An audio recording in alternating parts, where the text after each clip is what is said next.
Hey guys, welcome back to another Weird Wednesday. I'm Asherz, and this is Tobias. Tobias.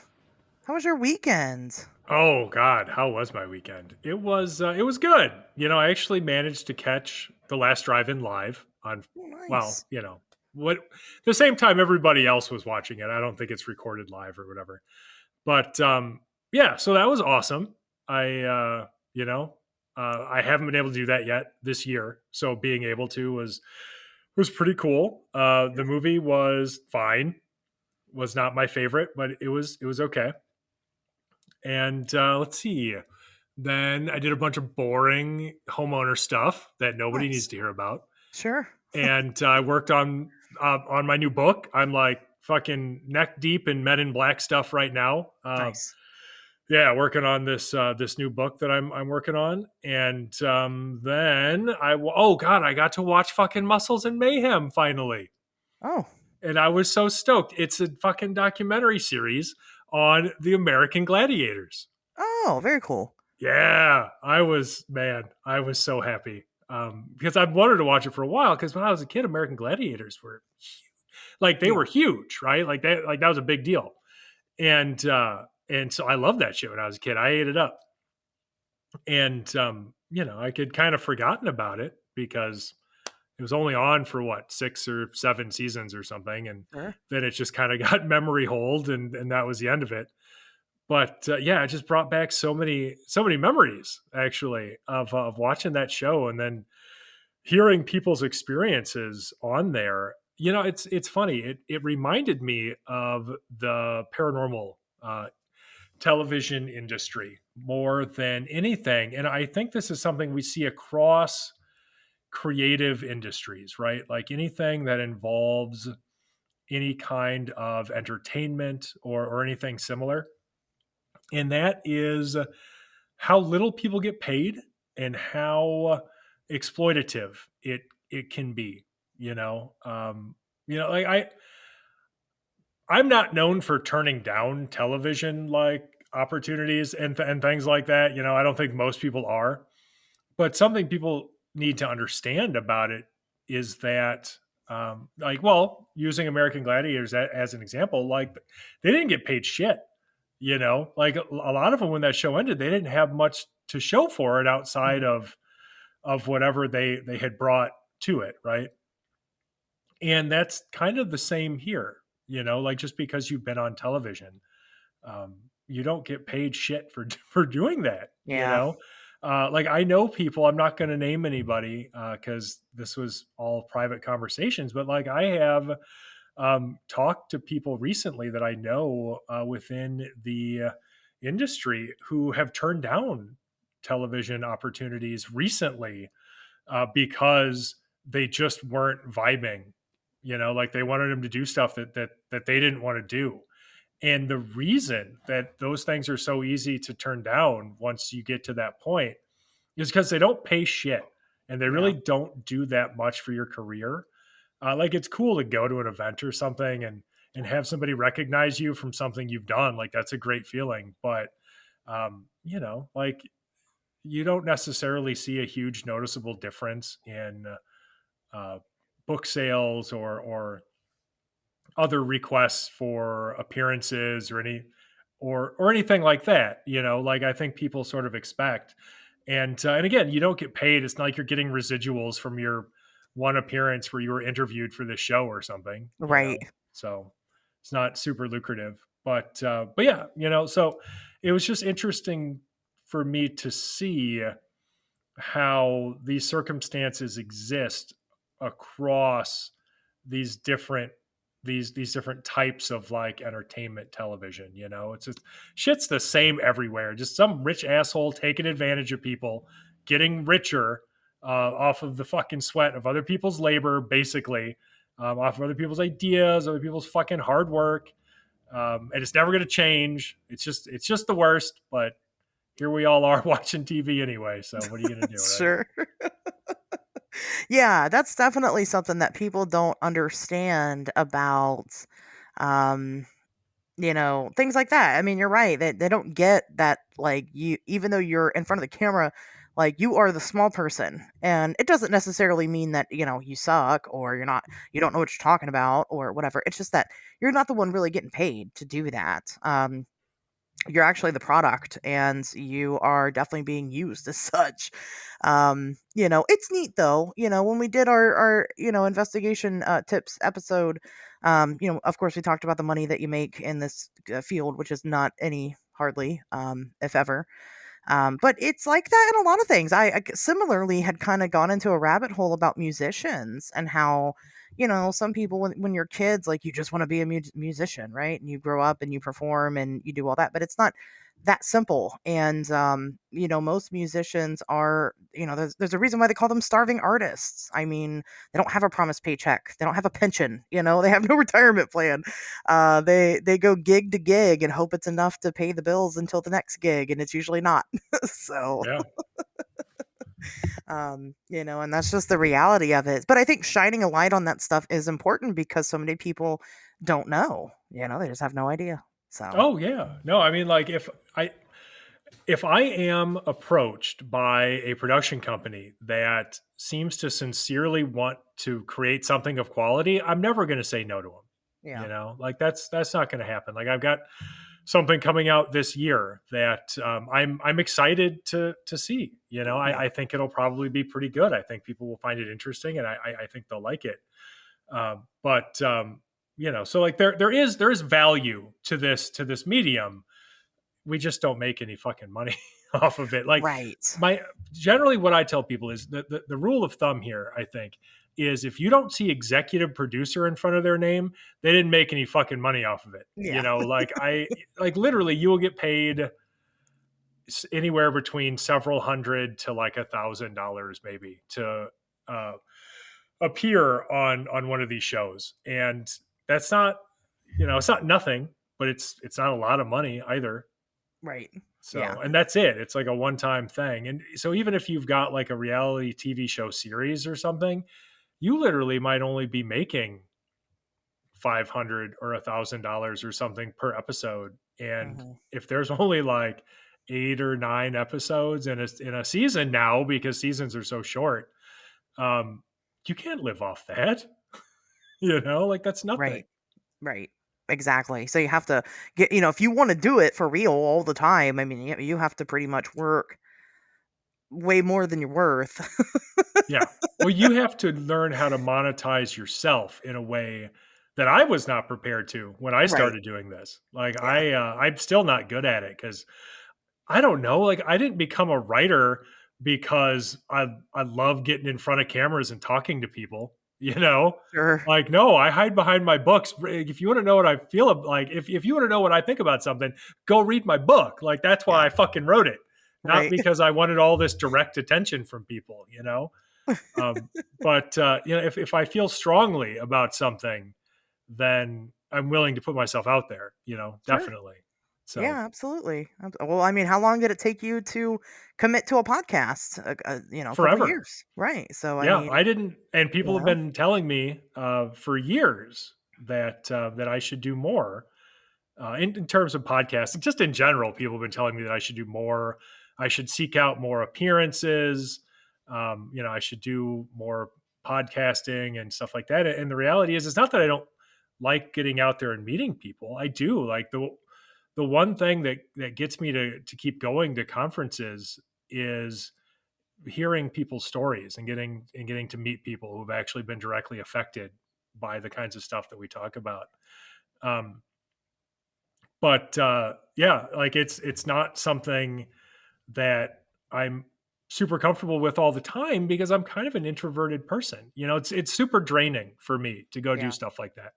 Basically, like, I need a whole day afterwards where I can just kind of sleep and then go watch TV or something. And so it's tough, but yeah, people have been saying that for a very long time now, that I need to market myself more and get myself out there and get more appearances and do more shows and all of this stuff. And I don't know, I don't really want to. I want to do, I mean, I know, but like, I want to do just a few really high quality things. sure. I want to show that I can be proud of, that's good. And I think we have that here. And if I'm going to go do like an event or something, I want it to be special, like Haunted America every year is a great example. Like it's a good community down there. It's a big event, and so it's worth everybody's time to be there. And that kind of stuff, like I have friends of mine who go to like they're doing like 20, 30 appearances a year, Hmm. Yeah. and I that's like its own level of hell for somebody like me. I don't know how they do it, honestly. I mean, Just even even you do more financially. appearances than Yeah. I would want to, I think. Oh, well, thank you. Not this year. No, I've definitely reeled it back. Because well, when I started, I took on this like motto, like where I wouldn't say no to anything, right? Somebody Oh approached yeah. me with something, I would do it, Yep. and I don't feel like that's an incorrect approach. It definitely gets your name out there, you know what I mean? Like it lets people know that you're doing stuff. But I got so burnt out on it, and for what? It wasn't worth it. I'll tell you that. Some of the things that I was doing just didn't go anywhere. Most of them didn't go anywhere. Didn't do anything for me. There was no reason to say yes to everything. And this year was the first year where I had to turn down a speaking engagement. And it's not that I don't like the event. I love the event. It's not like I don't like the people. I love the people. It's just I simply couldn't afford to go. Couldn't Sure. afford it. And it made me feel like an asshole to tell them that, like, "Listen, I can't come to your event unless you're paying for my hotel room at minimum." But I drew a boundary, and it felt bad, but it's not a bad thing, to do that. So I've said a lot more no's this year than I typically would. And will I regret that next year when I'm not invited back to things? Maybe, but that's a problem for next year. I mean, I guess it's funny that you mentioned that because it's not just these super popular mediums of entertainment that can be exploitative. Yeah, Conferences very much can be. absolutely. Like again, who's making money at conferences? Conference organizers. Yes.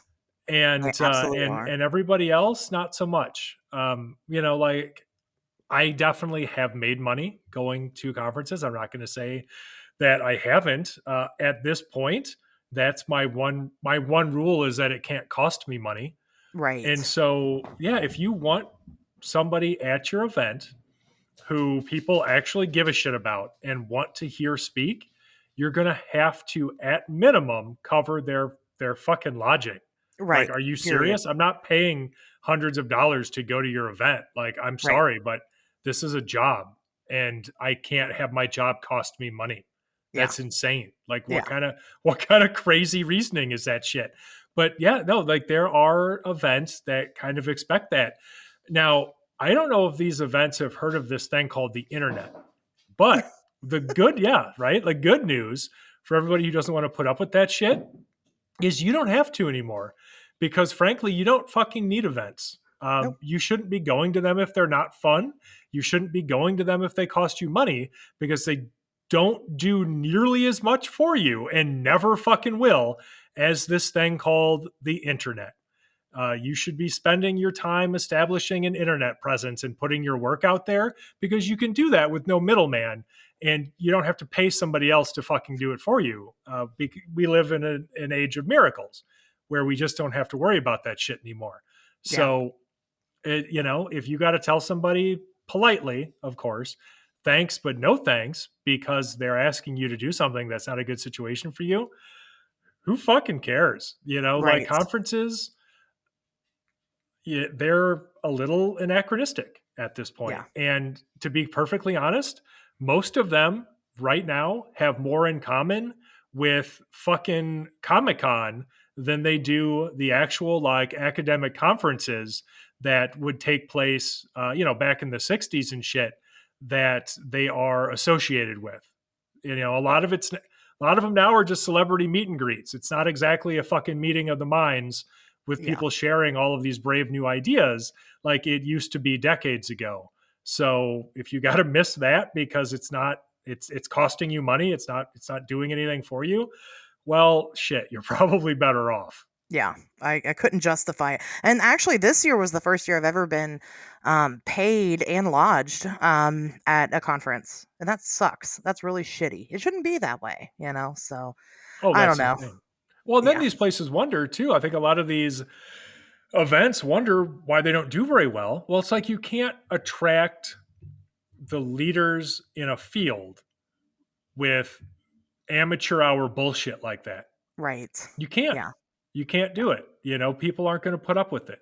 yeah, So absolutely. you get a bunch of people that, you know, not to be mean, but this is the reality of the situation. You end up getting a bunch of people that nobody's ever heard of because they're the people who are willing to put up with that shit. And then, you know, nobody gets excited about your event.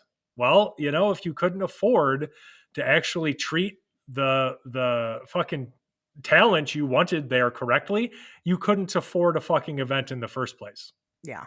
But then they'll just what they'll do is then, prey off of new people, right? Yeah. Myself or, anybody else who's just now starting out who will jump on every opportunity because they think that, when you're new, you don't understand that it's not like that big of a deal. It's a big deal, but it's not like it's going to all of a sudden propel your career. Like it doesn't Right. work that way, And so they'll just exploit those people and and there's new people every year coming into the community. So books are another thing lately. And as someone that writes, um, I'm sure you understand a lot of people I had somebody recently come at me with, "Well, I wrote a book about blah, blah, blah." And I'm like, anybody can write a motherfucking book. Like, it's not special that you put a book out. What's special is that you put a book out that's good Right.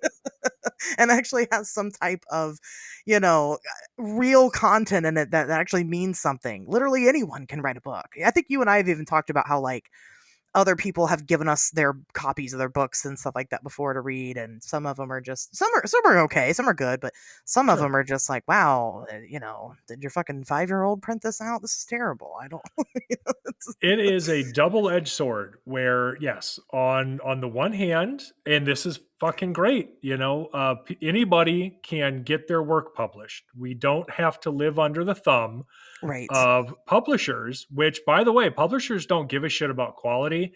They only care about what they think will sell.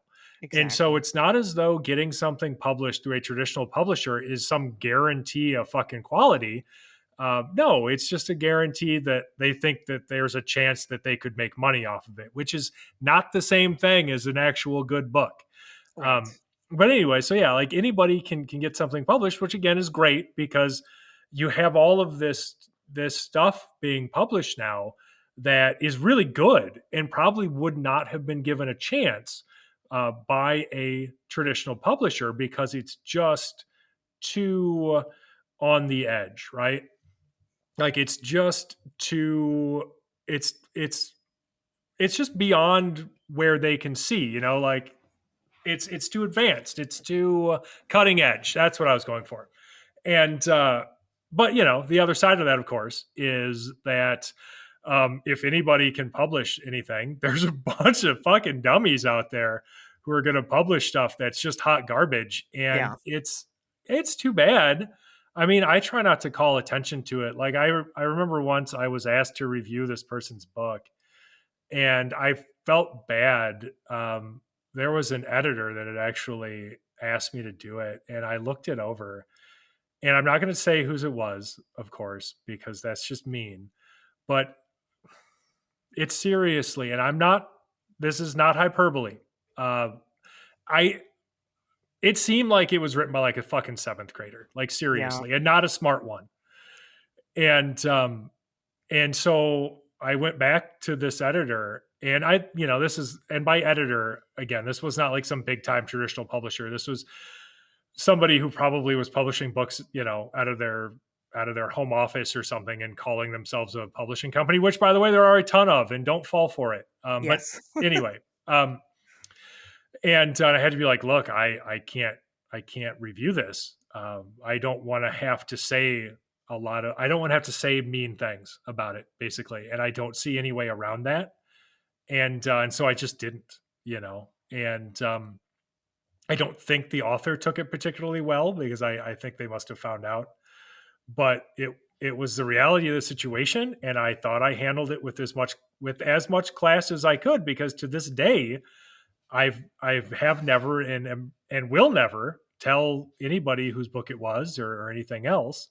Yeah. But yeah, it was just fucking god awful, and I That's felt bad about it. And what's interesting too is just this field is so small that years later, actually, um, a friend of mine was organizing in event involving submissions, and this same person submitted a paper for this event, and so this friend reached out to me and was like, "Hey, do you know this person?" And I saw their name, and I was like, "Oh shit, yeah, why?" And then it came out that like the thing they had submitted was like unreadable. They were, I oh mean, to the gosh. point where like they thought that this person have might be mentally challenged. You know what I Oh, mean? Like had some issues there. And I was just like, oh shit, yeah, no, that doesn't surprise me. And here's why. Um, so yeah, like there's a lot of stuff out there as a result that isn't necessarily of the level of quality I think that we would want to represent this field. sure. And yeah, so if somebody comes at you, it's like, oh well, I've written a book. Well, fuck you. Who cares? My fucking dog can write a book. Like anybody So can write a book. I've You know, written if you half of two of them. So, you know, that's like a whole book. I've pretty much written a whole book. Yes. There you go. Two halves of a book is one book. Yeah. I'll just put them I can do together. that math. I probably could put them together, and people would just be like, "Oh yeah, that they go together." you know, Right? People would two think it halves would of a like book. it's this amazing breakthrough that you've made in combining these subjects. Yeah. But really, you just were like, ah, I don't want to finish either book. I'm just going to smush them together. Listen, then nobody will see if anybody notices. Yeah, right. And just go from there. Yeah, I talk about that a lot with podcasting networks. How you were kind of talking about the home office publishers. Networks are a lot like that. Don't join a Right. podcasting network. Whatever it is that you're doing, anything that you're doing, I mean, unless they can actually show you like real numbers that they're pulling and an actual benefit that you're getting, all they're doing is creating they're making money off of you, and it's money that you could have been making off of yourself if you just did a little bit of marketing. Yes. And that's how podcasting networks are. Like they're not fucking benefiting you. People are coming to their network because they like your show. You could have been making all that money. Now you're not. Right. No, I mean you're absolutely right. So the book I'm working on right now, with a friend of mine, is through a traditional publisher, Right. and believe me, if you're into this stuff, you know who this fucking publisher is. Hmm. Like they're as big as it gets in terms of paranormal publishing, right? Um, and it's the first traditionally published thing. Like, well, the first traditionally published book. I've had magazine articles published before, but Sure. this is the first traditionally published book that I've ever done. Because when I first started and I was writing the Lake Michigan Mothman, I went to some friends of mine who had been uh, traditionally published, but who had also self-published. And I was like, "What do you think I should do? Like, should I shop this around? Should I try to get an agent?" And they were just like, look, honestly, with the skill set that you and Emily have and the Singular Fortean Society, like this brand that you've built up and everything, you should just do it yourself. Like Yeah. you're not going to make more money going to a publisher. Right. You guys have the skills. Like Emily does all of the layout. She does all of the design. She's done all of the covers. And you put any one of the books that we've published through this, like through the Singular Fortean Society, next to any other book that you've bought anywhere else published by anybody, and it looks as good or often better than they do. So Right. And it's um, virtually all profit when you sell yeah, them. yeah, You know. and we're just very lucky to between the two of us have that complementary skill set. Right. Right. So I mean, but if you're someone that you don't have that skill set, um, learn it. Yeah, Or, that's it. find We went someone to that you college for trust. this stuff. Like, that's what you got to do. Right, learn it or find someone that you trust who has learned it and, pay them to do their job and, work with them and, just put it out there. Just like, when I started a podcast, I didn't know what the fuck I was doing. I had no idea how to do a podcast. And it shows. Go listen to the first episode. It's bad. Go listen to the first probably 50. They're all equally as bad. I liked them fine, but sure. They got better over time. I Oh guess they yeah, were, of course. the content was still fun, but just the sound and everything, that was terrible. But you learn over time, and if you want a good product, you got to do it right. And now I'm thankful to have somebody I can trust to edit the show, so I don't have to do it anymore. Thank God. But it wasn't always that way for the first 200 so episodes, Right? and I do okay. So I do all Fair right. enough. It does make a big difference having our own personal man in black. So It nice. really does. Yeah. It's one of those things. People think that you can just use your laptop microphone in a fucking open garage or something and record a podcast and have it sound as good as one where people have at least headsets and microphones and a real producer and editor and shit. And you can't. Yeah. You can't, unfortunately. Yeah, it just doesn't. Yeah, it doesn't work that way. But yeah, Nate says he edits with magic. That's what happens. He does. It's that Men in Black magic. It's that fucking secret cipher of the UFO knots shit. He goes no no no no no no no. Yes, absolutely. No, no, no, no, no, no. While No, he no, no, edits. no, no, no, no. That's yes, that is actual recorded audio of Nate magically editing.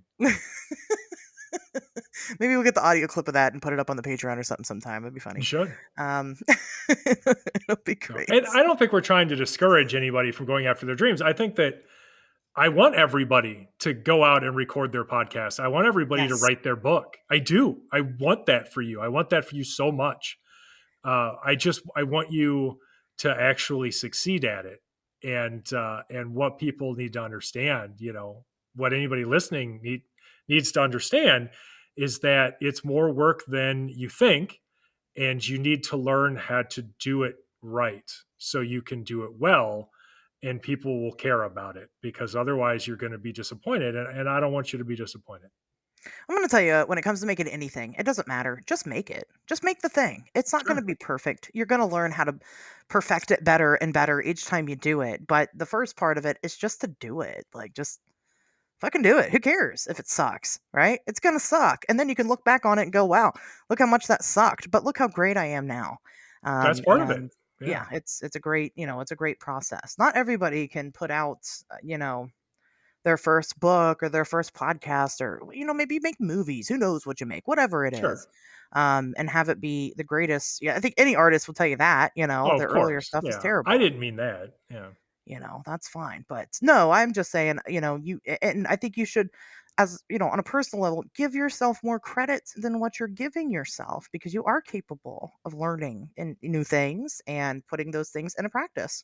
So I don't know how this show always turns into a fucking after school special, but It does. I swear to God, I'm sure there are people out there who's just like, if that motherfucker talks about paranormal reality television, how much people get paid, or why he doesn't like to do stuff that like most people would think is an honor, I am gonna fucking kill somebody. I hope people think that. I I'm do. there has to be people, I who are do. just like this fucking guy And if they every week with this. really want to hurt your feelings, what they should do about it is go on and go ahead and rate the show and give it 5 stars, just to be That's true. ironically angry, right? I would be devastated by 5 stars. That would kill me. Is allergic to 5 stars. So you would put him into anaphylactic shock, and he would have to EpiPen it. So It's if true. you want to EpiPen Tobias, go give the show 5 stars right now. Well, let's switch gears a little bit. Let's talk about a little raunchy. Let's talk about a little sex, huh? Let's talk about what I did this weekend. Oh, geez. All right. I watched Love and Saucers. Oh, shit. Yeah. How did you like it? Um, it's out there. Yeah, it's a whole thing, right? It is a whole thing. And I kind of tried to deep dive the rabbit hole a little bit, and oh god, I that's heard it perfect. as soon as you said it. I tried to penetrate the reality of Love and Saucers. And it was interesting. Maybe we'll do something with it eventually. If you guys have not watched Love and Saucers, check it out. It's free on Tubi, which is an infinitely awesome resource of all things free. Oh, I love Um, Tubi.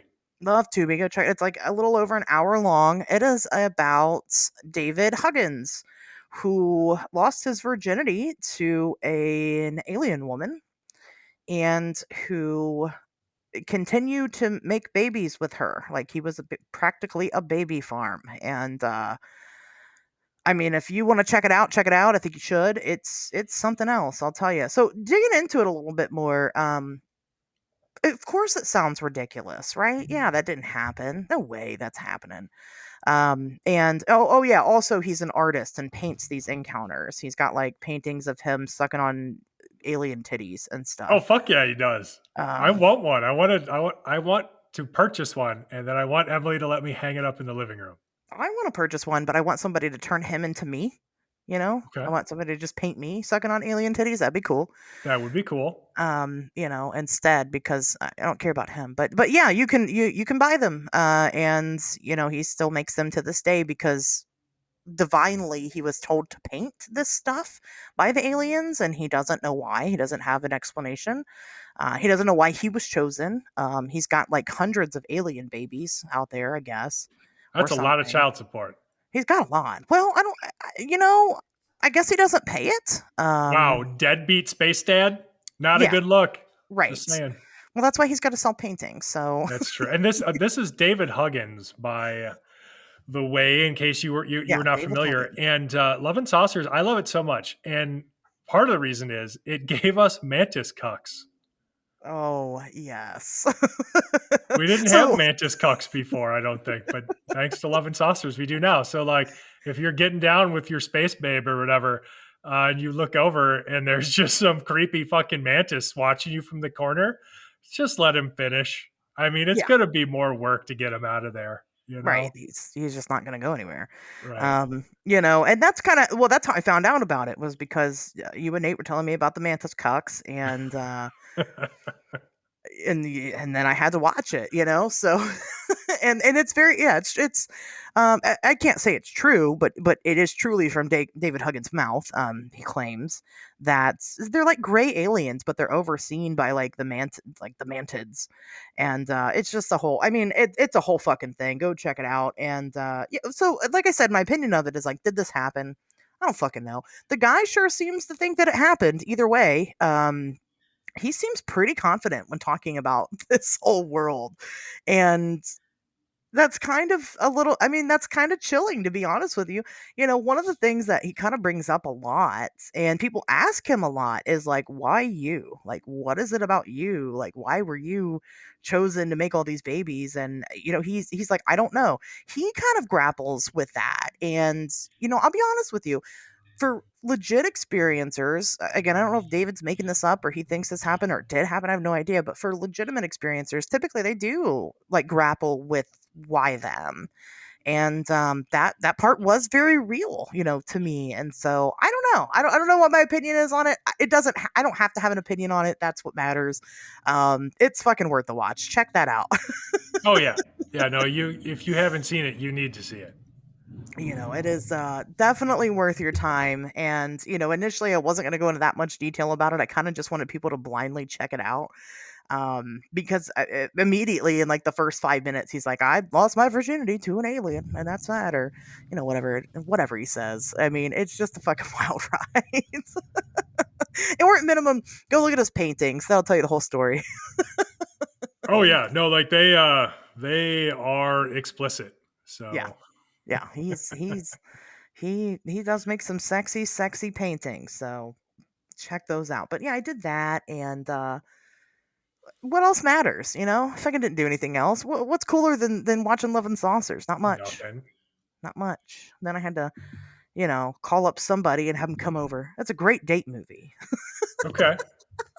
I'm just kidding. I didn't do that part, but it is a great date movie. Definitely I show don't that to your know. I dates. saw fucking teeth on a date, so I'm not one to judge. That's true. You did. You did see teeth on a date. So that's a good point. But yeah, that's it. Really, I don't. I didn't really do anything else, and I don't have That's, any news either. you don't have any So news? I Oh have no no. news. Okay, here we go. Tobias to the rescue. I have a news. You gotta come hard with the news. Right. This is, I mean, okay, this isn't going to be the longest story, but it is fucking awesome. And if people don't know about it, god damn it, they need to know about it. So, I don't know if you are a fan of British cryptids, but arguably the king of British cryptids has got to be uh, alien big cats. Now, before I continue, I have to say I don't like the name alien big cats, and I actually refer to them usually as anomalous big cats because alien big cats doesn't make any fucking sense to me. Because alien implies that the animals are not native to that region, but the entire like crux of the big cat issue in England is that there could be a breeding population. So I feel like anomalous fits better because in order to be anomalous, something just has to be like weird or unexpected, right?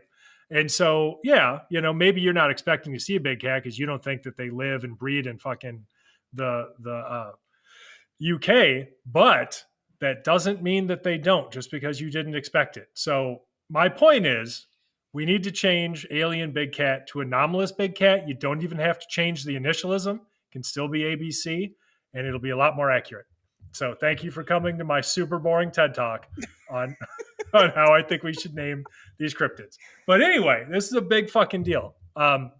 Big cat DNA was like found in the United Kingdom and publicly confirmed by a lab for the first time. This has never happened before. Now, there have been other people who have submitted DNA or have said that they submitted DNA to labs, but this is the first time where the lab was like, no, we're a real lab and we really did check it. And it really is big cat DNA. So the DNA was reportedly found on a sheep carcass discovered by Cumbrian resident Sharon Larkin Snowden in an undisclosed location in October of last year. So, this lady said that the sheep carcass was fresh when she found it, and that she had interrupted whatever had been feeding on it since the animal took off running towards a stone wall before disappearing over it. Right, and so at first she thought it might be some kind of dog like eating this dead sheep, but then it took her a second. She kind of did a double take, and she realized it was this huge black cat, and so there was a DNA analysis that was able to be performed by a professor Robin Allaby at a laboratory at the University of Warwick that confirmed in that indeed the DNA belonged to an animal in the Panthera genus, so probably a leopard. Hmm. And again, anybody interested in cryptozoology, this has been a thing for fucking ever. People seeing big cats in England or throughout the United Kingdom, not just England, but people seeing these things or reporting them anyway. I don't know what they're really saying, and it's just sort of being poo-pooed by mainstream scientists as impossible, as though you'd have to be some kind of chowderhead to believe that you really saw a big cat. Well, eat shit, mainstream scientists, because it turns out that there is a fucking at least some population of fucking big cats in the UK, because for the longest time the issue too was anytime there would be any kind of evidence, like there was a big cat that was caught in Scotland. There was a puma found in Scotland back in like 1980. And people would just blame that on like, oh, like an escaped exotic pet or something, right? And so, even when there was something interesting found, like people wouldn't admit that there was a possibility that this thing that people are claiming to see all the time actually existed in the wild, in this area. But now finding this DNA on top of actually some other interesting discoveries by the same scientist, and so um, he actually had found a partial claw that had been sent to him from a different witness from northern England, and that also belonged to the same genus. So, probably, likely a leopard Wow. claw. Yeah. So this is at least two animals, Hmm. minimum, probably more than that. It very easily could be an actual breeding population of these fucking big black cats that people have been claiming to see forever, like actual serious scientific evidence in favor of it. I mean, and if this is a whole thing that we don't have to get into, of course, it deserves its own episode.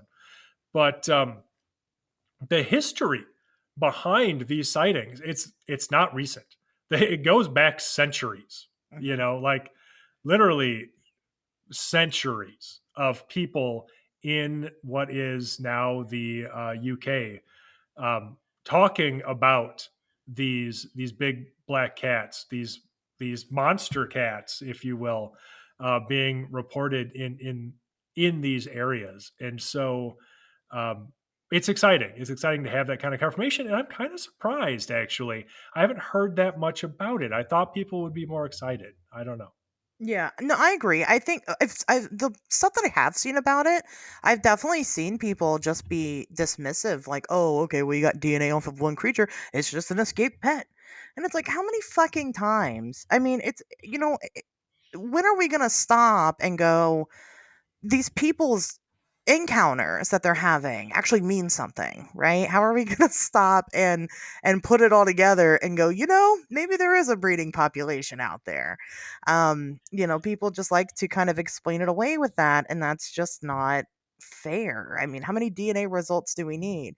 I'm of the opinion that the ABCs, will say, so to speak, are it's a genuine cryptid, and I think that they do exist, over there. I think there is a breeding population, and I think there's enough evidence for us to just put down the doubt and go, yes, it is. A couple of months ago, Tobias, there was that story of that lady that found the carcass on the side of the road. Remember that? Yep. I think she did take a picture. I can't remember if she did or Photo. not. Yeah. So this was a woman out of Wrexham Hmm. who had photographed the body of a mysterious big cat. Now that one, it wasn't a black panther. It looked to me like more of a mountain lion. And then people who actually know what they were talking about looked at it, and they thought it looked like a mountain lion too. So that was some nice validation for me. But Yeah, interesting, yeah, because yeah. cougars So aren't I the mean, same. it's not even the same because you don't get melanistic mountain lions. That's not really a Right. thing, you know. Right. That's interesting. So yeah, Well, that just adds a little more spice to the story. But the reason why it is so exciting is because if they finally go, okay, we're going to recognize the fact that there's a breeding population of big cats here. Um, that is big news for cryptozoology, period, because we're not talking about the ivory-billed woodpecker. But we're not talking about something small like that where it's a bird, right? And birds are kind of hard to track. You're talking about a big cat, which is, well, big. Uh, that yeah. it has been able to evade the scientific scope for this long. That's massive news. That gives more hope. It gives a little. It gives light to onto cryptozoology that I think we need. It kind of gives hope to these stories of Bigfoot or whatever else over Oh here in yeah. North America, because it just shows that, guess what, a large population can hide from us. This would be the biggest news in cryptozoology ever if it came out that there really was a Yeah. breeding population of black panthers in the Hmm. UK. Yep. And I that's not hyperbole. It would be the biggest fucking news ever to happen in cryptozoology because up until now, we got a big fat fucking goose egg in Yep. terms of major earth-shattering discoveries in cryptozoology. This would be, wait, hold on, let me check. The first fucking one that was actually kind of like a big deal that was truly cryptozoological.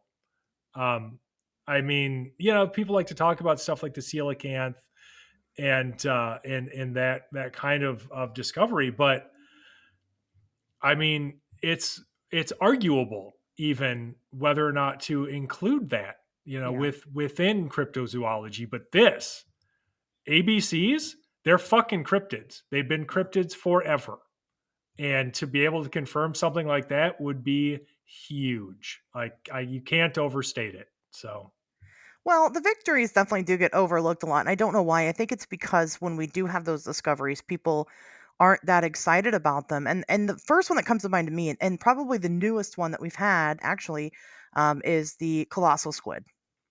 sure. And that definitely fits 100% the bill for a cryptid, right? Fishermen were seeing these things for centuries and reporting on them, and people just acted like, oh, yeah, right, a squid that's 50 feet long. Yeah, okay. Well, it turns out they're real. And we really didn't even know.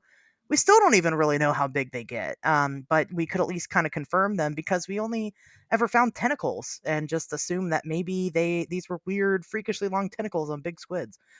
We never suspected they were as big as they were until we finally found a body, and I think that was like the 80s.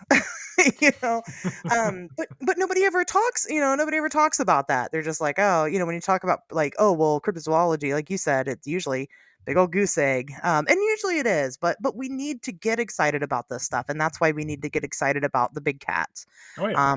because it is the biggest discovery I would say since the colossal squid, and that's what fucking 40-year difference. That's a big deal.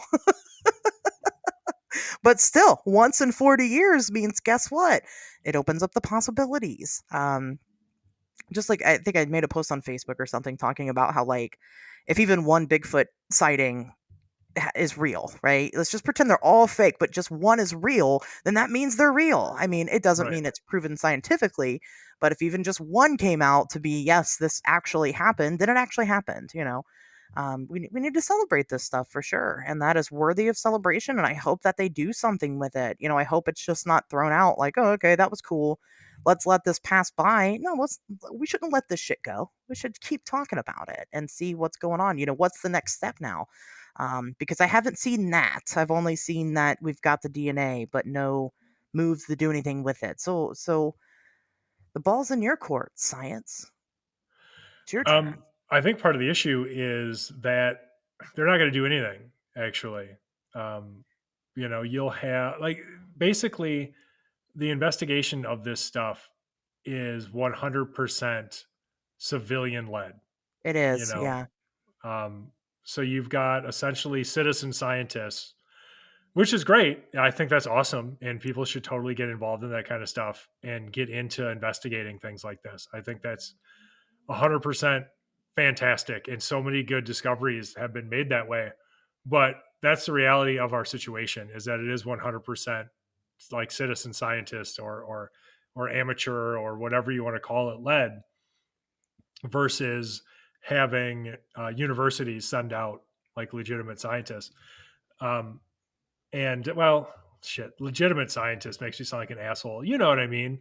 Like Yeah. people who People that are are degreed. accredited in this fucking Yes. field, who have Right. degrees and things that Right. lend their opinions legitimacy when it comes to speaking on these subjects, versus somebody who's just really interested in them. Yeah. Like there is a fucking difference, and it's not wrong to recognize that. But anyway, but yeah, like that's the reality of it. Like maybe now a university or something would be interested, and they would want to actually investigate. I don't know what the what like whatever the equivalent to our Department of the Interior is over there. I Right. don't know what that looks like in England, and Mhm. I don't know how they respond to stuff like this, or if they would be interested in investigating. But that would be ideal, like whatever their equivalent of like our Department of Natural Resources, National Park Service, whatever, whatever jurisdiction this would fall under. If their equivalent of that could get involved, that would be great. Well, because my opinion is that if they actually just like took the time to look, I think if they just took a fucking long weekend and went out there and looked, you know what I mean? They'd find it. And because here's the advantage that we have knowing that it's big cats is that we know their behaviors, right? Mm, And while I'm sure they've adapted a little bit to live in that area, it hasn't changed that much, right? So we could kind of track them a little bit based off of our knowledge of that behavior. But they're not even taking the time to go out and look. And I'm not saying it's not one individual scientist's fault. It's just I say it all the time. Funding, it's money. That's yeah. what it is. And that's the problem. So I like I said, I think if they just went out and fucking looked, they would find it pretty easily. And I was gonna say that I'll be honest, I'm so sick of the gaslighting that happens within this stuff. Because one argument that I saw people say about these big cat discoveries that have kind of come a long way is how a lot of them are made by people who have groups that are dedicated to proving that the big cats are out there, and they're like, Well, well, no of shit. Nobody course. else is looking for it. Right. That's what I'm saying. It's ridiculous. It's like fucking, Roger Patterson. Oh, he Oh he yeah. filmed Bigfoot. How dare he? And it's like he was fucking looking for Bigfoot. Like, what do Right. you mean? Like, Doesn't that, I mean, isn't that just the evidence that we're not all wasting our fucking weekends going out into the woods? Like a guy who went out to look for Bigfoot found fucking Bigfoot. found Like Bigfoot. Right. that What a doesn't shocker. mean that he's a liar. That Right. just Yeah. means that I haven't been wasting my time for the past 8 years, you Right. know? Right. You got a group of people looking for this thing. Yeah. Oh, and you found something. Yeah, nice, right? Look, see what No, fake. happens when you look right. Totally fake, not real. Bias. You have a bias. That's what I say about my Mothman sighting all the time. Of course, I've got a bias. Hell yeah, I got a bias. It benefits me to have a Mothman sighting, I guess. It doesn't, but Yeah. nobody's All ever right. paid me for it. Well, okay, this is my one terrible dad joke for the whole year. So, okay, of course we have a bias. We have a Tobias, We have and a he's toe bias. amazing.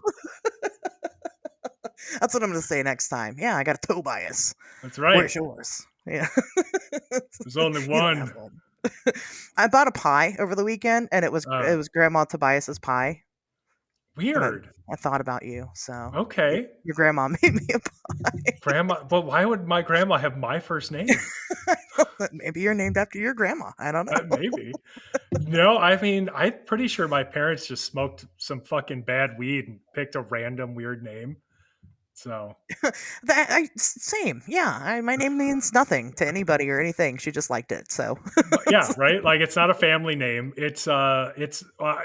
My first name is a character from the Book of Enoch, which is a fucking like nice. apocryphal book of the fucking Bible. So it's not even like early church founders had enough of an issue with it where they didn't want it included.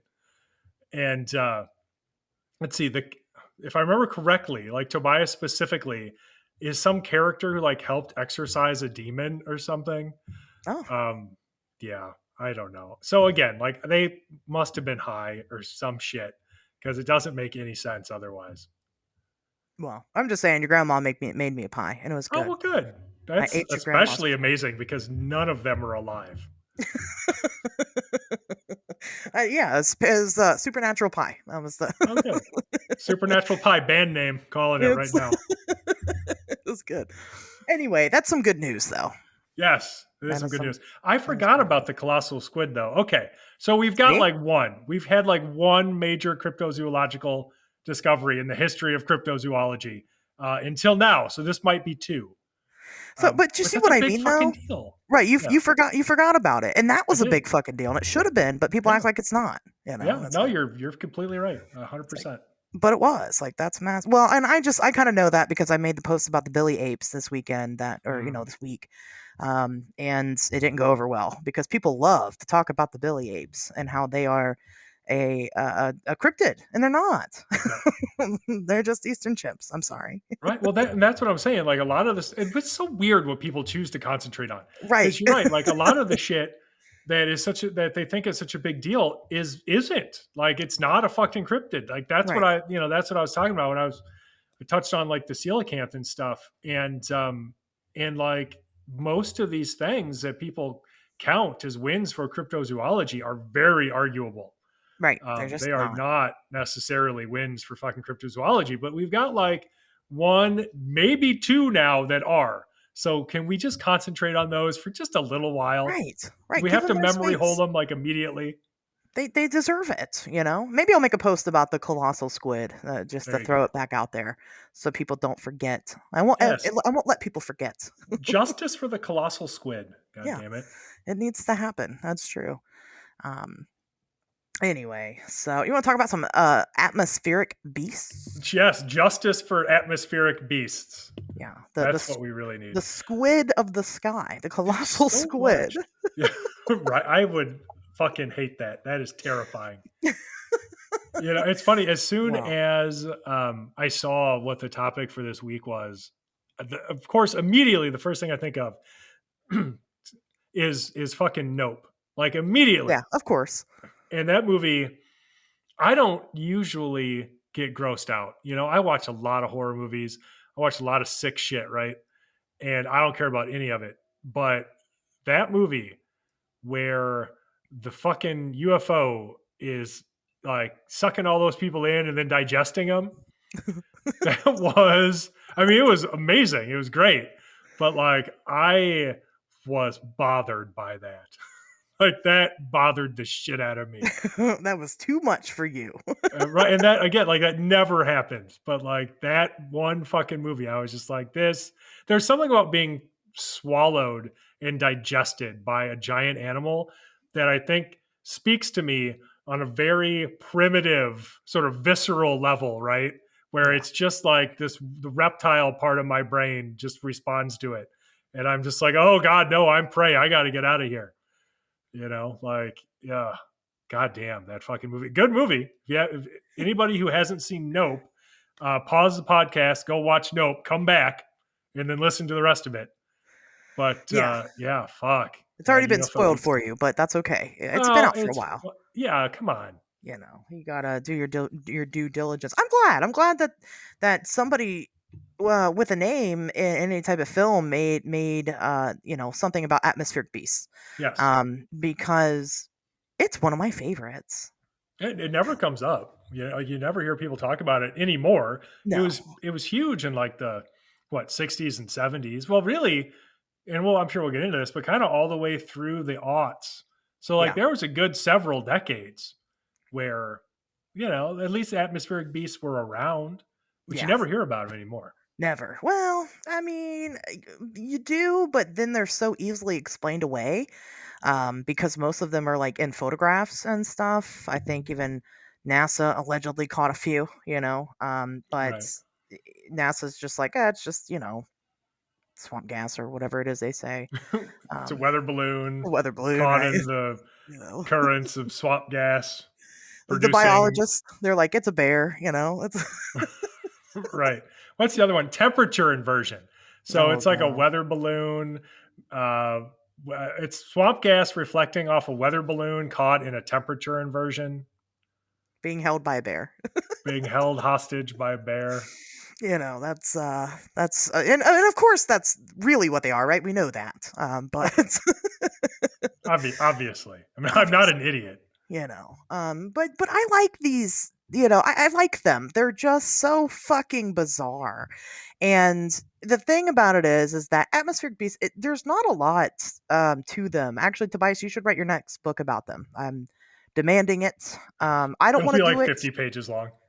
but yeah, gather up everything you can, because there isn't like a really good resource for it. You know what I mean? Like there really isn't. It's just kind of a collection of mostly old news articles and things like that. But there are different ones, and I would love if anybody listening to the show feels like they have seen anything that we described here today.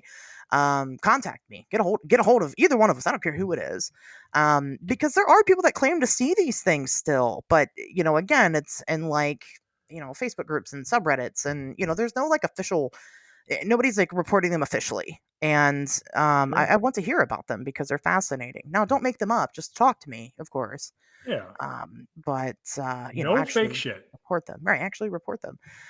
So atmospheric beasts cover a wide variety of, like I said, different. They're living organisms that live in the atmosphere. That's the theory, right? These things are actually alive, whatever it is that they are.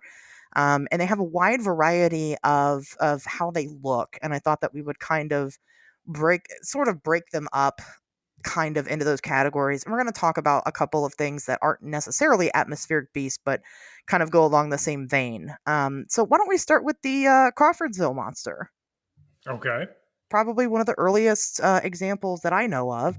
The Crawfordsville monster would kind of fall in line with these with sky serpents, and just based off of, well, it's actually kind of a mix between a sky serpent and a sky fish, but we'll get there.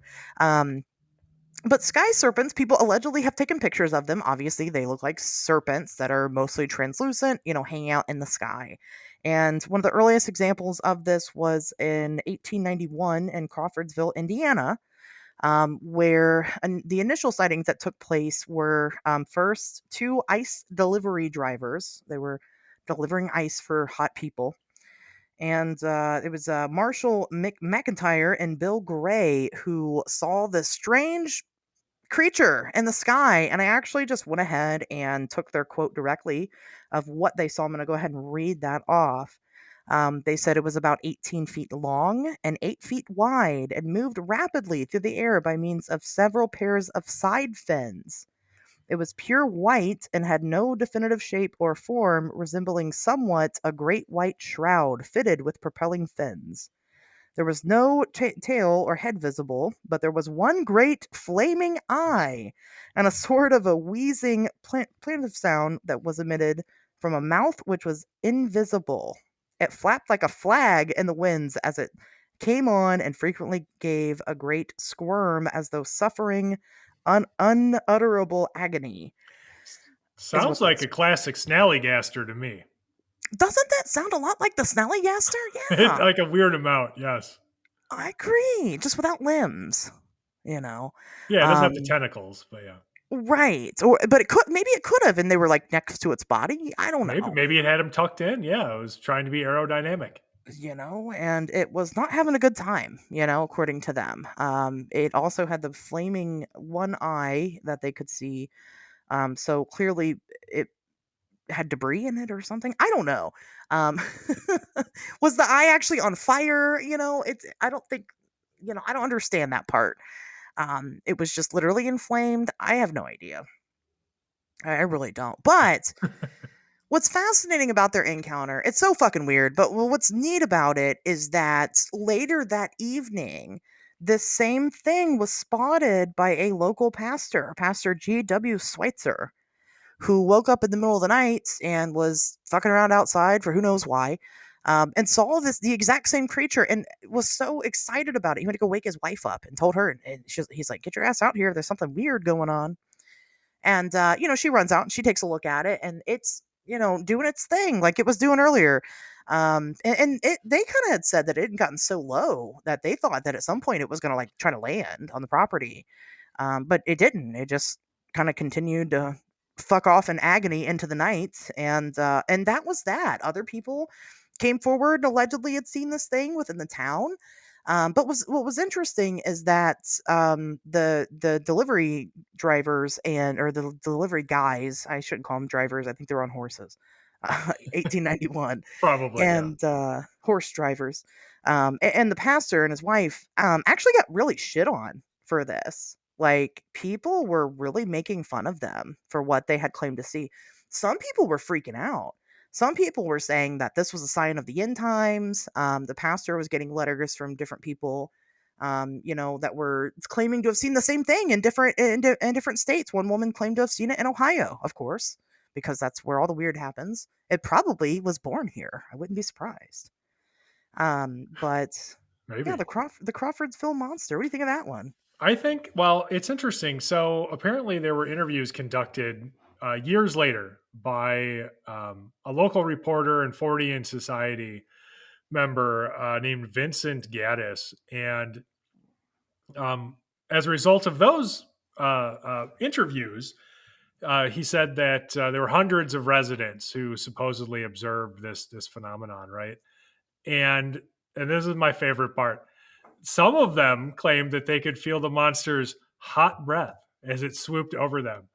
And I just picture that monster. It's just trying to be sexy, you know. It's Hmm. just it's just breathing a little hot neck on the back of their, like just some fucking hot breath on the back of their neck, Oh trying to my be like, god. hey, And the eye wasn't actually an eye, it's like swollen sex glands. oh boy, yeah, no, I mean maybe. I thought maybe I mean they could have called it a flaming eye. Maybe they just put on a little too much mascara. You don't know. Poked Right? himself in the Like eye. that's rude. Flaming eye. Wow. It's just a little eyeshadow. Okay. Just trying to look good for you guys. You don't Trying even to dress it up appreciate a it. little bit. Yeah. She's all flapping around, she's making her noises. I guess I'm assuming she's a she, but Could she's go trying either to way. I mean, who knows? make her sex noises, you know? She says it was wheezing and stuff, so Right? was having a hard time. A Um, plaintive sound. Oh boy. yeah, plaintive sound. It's an interesting story. There have been people who have claimed to debunk it since then. One of the claims, of course, is that it was a herd, not a herd, a group of killdeer that were disoriented because of the newly installed electric lighting in the area. Um, and that's what it was. I don't fucking buy that one bit. I hate that explanation. That doesn't even make any fucking sense to me. You know? Yeah, I don't. no, I mean that is boy.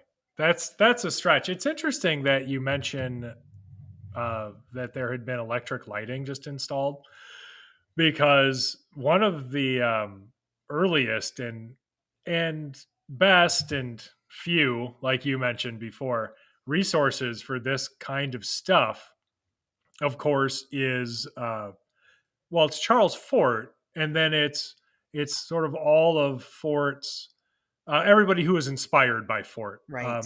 And you can count Ivan T. Sanderson among those people. Mhm. Like he was a fan. He was aware of Fort's work, and he wrote a book on UFOs in the '60s called "Uninvited Visitors," and he's got a whole chapter devoted to UFOs as living beings. And we can get into more of it later.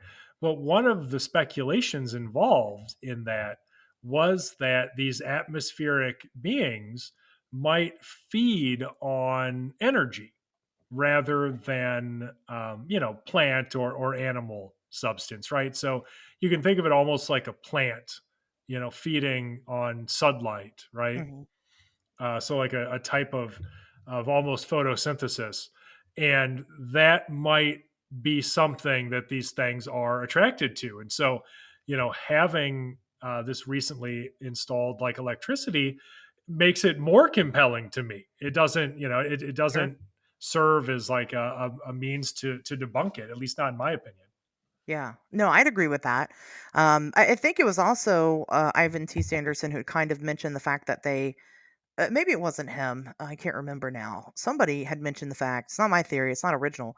Um, that this particular creature, the reason why it was wheezing and struggling so hard is because they don't do well with our oxygen. That's why they're atmospheric. They live in a high in our highest atmosphere where there's less Oh, oxygen, and so by sure. it coming down, it was struggling to breathe for whatever reason, and maybe it was trying to get close to the lights, to try to feed off that energy source, and was sacrificing breathing to do so. It's I like, why mean, not? if it Why if it not? was an animal with um let's say subhuman intelligence, I guess. If it wasn't that smart, and it's like a lot of animals that Sure. do things that seem very stupid to us. Yeah, if it was attracted by something relatively new, so like suddenly there's this electricity, and if it feeds off of energy or something, yeah, it could have. I have no problem picturing it putting itself in danger inadvertently Hmm. because it was attracted to this food source because Yeah. fucking animals do that all the time. Right. Think of a mouse who goes into a mouse trap for the cheese. Sure. It happens, right? It doesn't matter that they just saw their brother get strangled to death by the mousetrap. They're going for that cheese. Right. This time, Oh, it's horrible. I hate that. yeah, it's I'm not great. I had I'm to a kill, humane mousetrapper personally. I had to kill like, God, I don't know, 15 or 16 mice one winter. It was so bad. Oh yeah, There were so many of them. They were shitting in my food. Okay. no, I get it. I understand. Thankfully, I don't have to have that Right. problem, It's but I been a have to long time since I've lived in a place that had mice, but like that. yeah, Yeah. that was a bad winter. Yeah. My mom gets them. She lives right next to a local park, and she'll get them in the house, and she's got, humane traps, and then she takes them, well, back up to the park and releases them, and it's like, I don't know if that's any better, right? Because it'll be, like, in the middle of winter. They're not gonna live out there, but it's Right. at the same time anyway, that's not what this is about. But yeah, it animals do risky shit all the time. They don't understand. Me and my daughter kind of have this like running joke. It's not really a running joke. It's a very serious matter that happens every time I get in the car. The fucking birds this year, I swear to God, they've been so bad about flying out in front of my car, and I don't get it. It's every time I get in it, it's at least like two or three birds, and that's insane. Like that's more than any other year. And I'm like, look, why don't you guys just fly upwards and then over the car? Like, I can't fly up. You Right. can. You've got 3 dimensions to work with here. Right. You You can know, go up like and balls around. in your court, birds. And they don't. And then if I hit them, I'm the one that's got to suffer. You know what I mean? They just get to Yeah. die. I don't. They just get to die. If only I could be the one that died. God, stupid selfish birds. Make me feel terrible about myself. It's awful. But they don't know. They have no idea what a car is and that it would kill them. Even though, like I said, they see all their peers do it all the time. They don't care. They're just they just don't have that intelligence. They're just not us. They're not as good as we are. So yeah, I could see that too, is what I'm saying. Sure. Another potential theory, which of course, has its issues and other darkness to it potentially, is of course kites, right? Kites or balloons, or Right. so it's kind of a big time for stuff like that. But then people were like, okay, that's cool. Yeah, it could be like a kite or whatever. But what about the wheezing sound that was coming from kites? Don't make those noises. You could put like Like a whistle or oh, boy, like a something. party, like one of those party favors or something in it. And Sure. if you got the wind, if it caught the wind right, I could see it making a wheezing noise. That would be so hilarious. You I would know? love that. Yeah, I just mean like it's it's not impossible. My It's not issue, of course, with the impossible. kite thing would be it would be super fucking obvious that it was a kite. You would think, yeah, absolutely. Well, and then people rationalize the noise with saying that, well, sometimes they would take stray cats and put them on the kites. What? How you fuck you gonna get a cat into a kite and then get it into the air? I mean, that's what they would say. They'd put stray kites or stray cats onto the kites, and then That the doesn't sound right. noises would be coming from the cats. Well, okay, one, even if that is possible, don't Cats do meow. that. Come on, just leave those cats alone. Right. Seriously. So, I don't know. I just none of those. And probably because, okay, gaslight me all you want to. I do have a bias because I just want this to be real so bad, Sure. that I'm gonna say that none of those explanations do it for me. They're not immediately satisfying. And the reality of it is, uh, none of them make sense in the context of the witness testimony, I Right. guess, because I would be inclined to believe that if these people were being authentic, like if they were authentically relating their experience, then it seems unlikely to be so easily explained by something that they would have seen before, like a kite. Yeah. Um, Especially because kites can't be remotely controlled in the 19th century. Right. So there'd have to be some fucking jackass like standing there with the string by these people while this is happening. And just nobody notices that he's controlling this kite. Like, how the fuck would that work? Like it's super obvious when you're controlling a kite because you got to be right there, and there's a string and you've got the little thing you're holding on to. Like, it just, that part of it doesn't add up. Now, it's 1891, so you can never entirely rule out certain journalistic liberties being made Sure. about this story. But at the same time, you've got somebody, a member of the Fortean Society, who's willing to go back and interview residents who were alive at that time, and reportedly found quite a few people who were willing to say that they had seen this thing. So that makes it seem less likely to be yellow journalism too. So I don't know.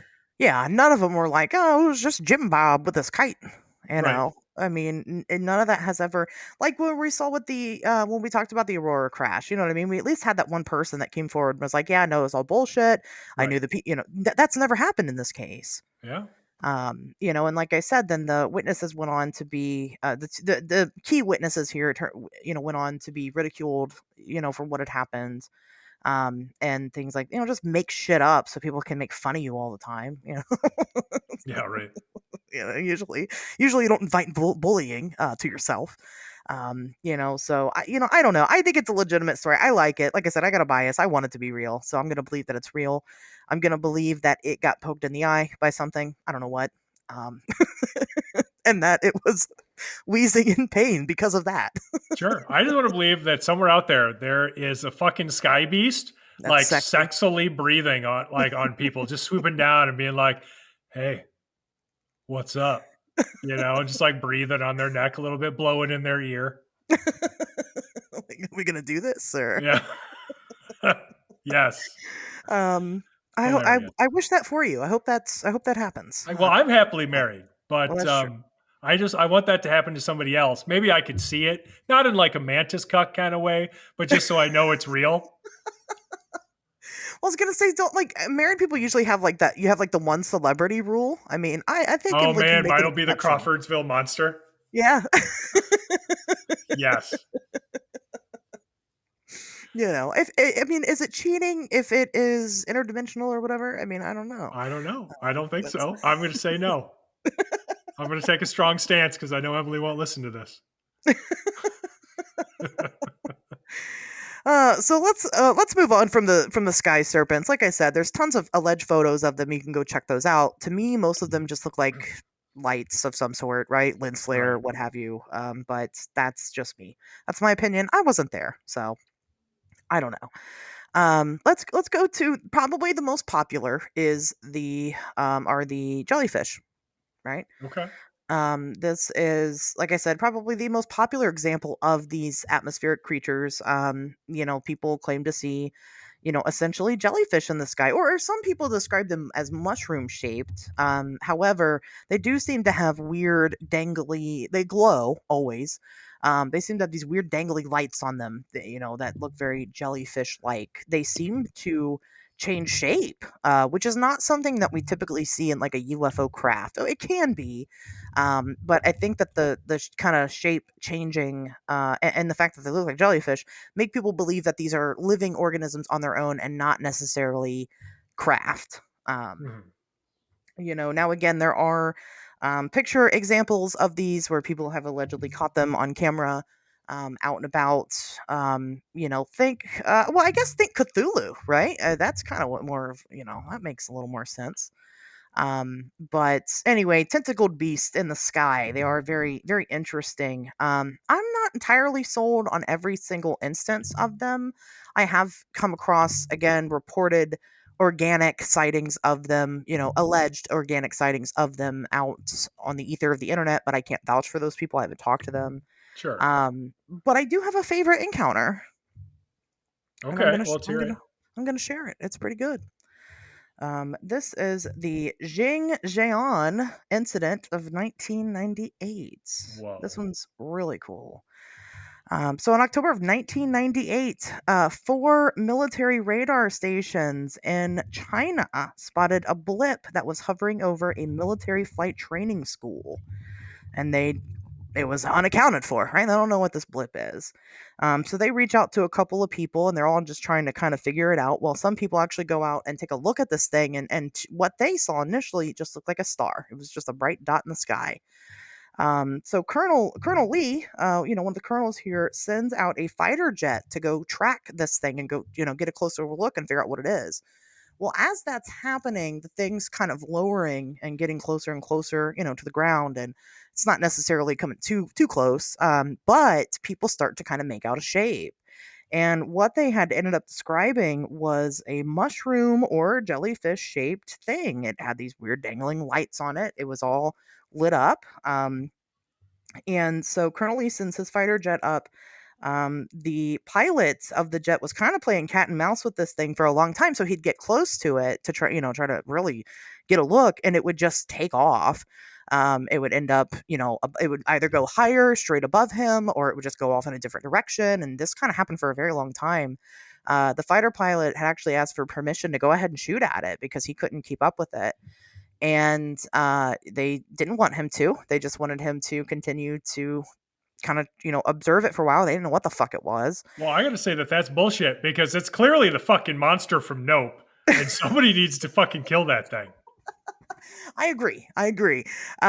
They should have shot it. There's no excuse not to. That was just a fucking China. You dropped the ball on that one. I'll tell you. Seriously, thanks a lot, China. They didn't do, and I think the pilot felt very much this. I bet he felt dumb as fuck, right? He's trying to chase this thing. You can't get close to it. It's pulling away. It's like, haha, you can't catch me. And he's like, but I got missiles, so Yeah, they, right. they didn't let him use them. Um, so eventually he runs out of gas, right? He runs out of fuel, so he's got to go back and land, and he does. Um, and they're sending out two more, actually commercial planes at that point to go try to check it out, to try to kind of trap it a little bit. But in that time, it had disappeared. It had gone off, and had its fun, and it was gone now. This was observed by 140 people, all military, that saw this thing. So that is really interesting. I mean, to be honest with you, like I said, typically when we're talking about these jellyfish sightings, they're just like pictures, right? That could be explained away as something else, right? There is a logical explanation there. It may not be a jellyfish in the fucking sky, or they're badly CGI YouTube videos or whatever. Right. This was legit. Like, what this happened, whatever the fuck it was, it happened, and we have no explanation for it. Well, there was the jellyfish UFO that like that video that came out. When the hell did that come out? Early this This year, year, actually. yeah. Yeah, Yeah, right. the jellyfish UAP through that army base in Iraq. Now that whatever the hell it was doesn't sound like it was anywhere near as big as what you're talking about. Yeah, I agree Like with that that. seems like it was much bigger than this relatively small drone sized object in Iraq. But It they're could be both a baby. jellyfish. Maybe this was a baby, Right, it could have been a baby, and it doesn't know it's not supposed to hang around the military. right? Doesn't know That's not to very trust those much guys. right. So definitely when that video came out, I was excited about it because I love sky jellyfish. I love them. I think they're so cool. I still don't know how to feel about the video. We talked about that. I've got my doubts. Sure, I'd like to see the whole thing. I think we all would. right, of course. you know, I like to see those impossible maneuvers that it pulled off, just like this one did, right? Yeah. But let show us that, show us the fucking money shot of the sky jellyfish. I want to see it. No, you get 2 minutes of the most boring part Yeah, of its visit. That's all yeah, you get, and right. you It's should be bullshit. happy to get that. So angry.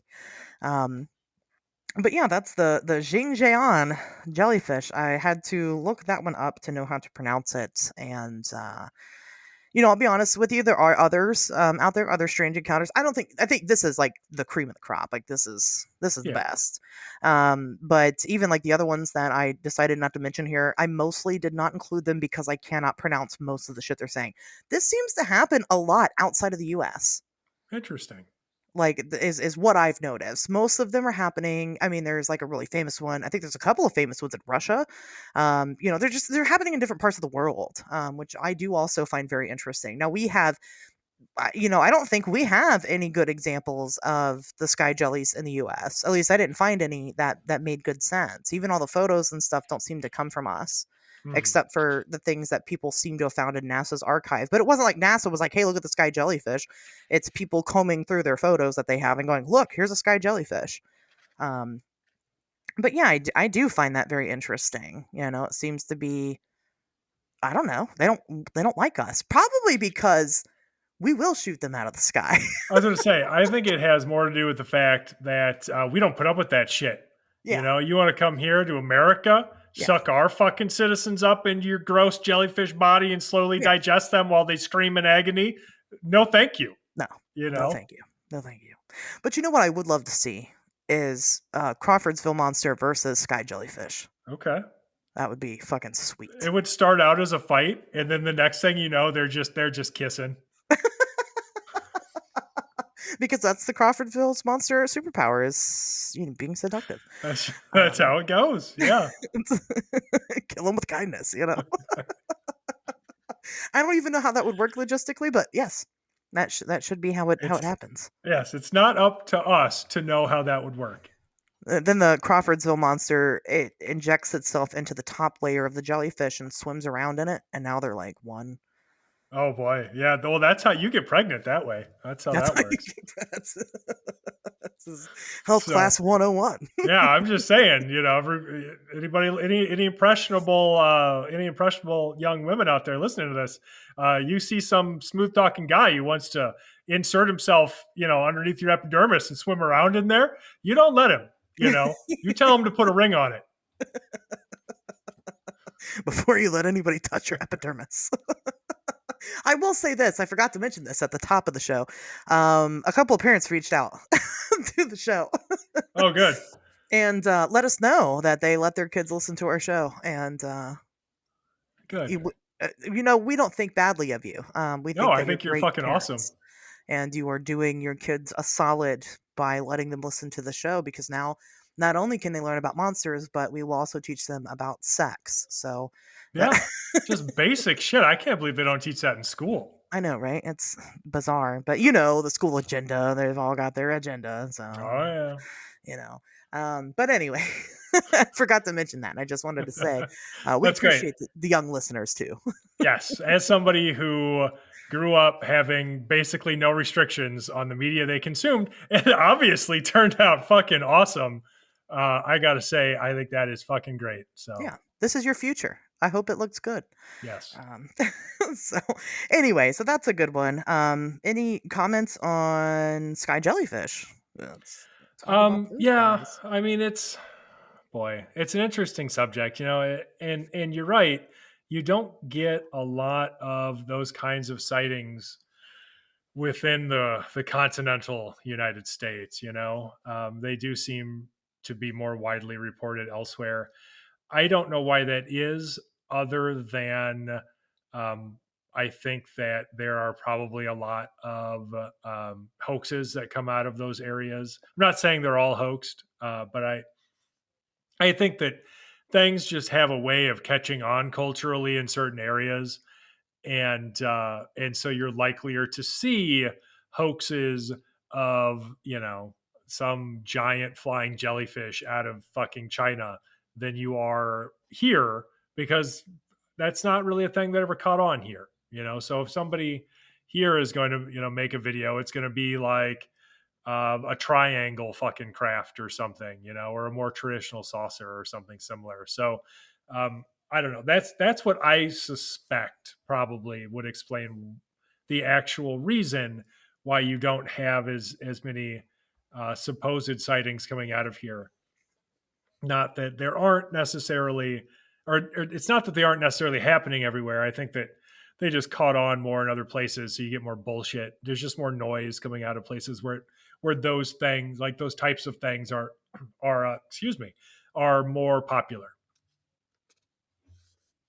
So, do you remember when we had those weather balloons happening a lot? What was that, last year, the year before? And we were Yeah, was it February of 2023 when that all started? it might have been. I think so. But we did shoot something out of the sky over Alaska, and Oh we've yeah. never said what that is.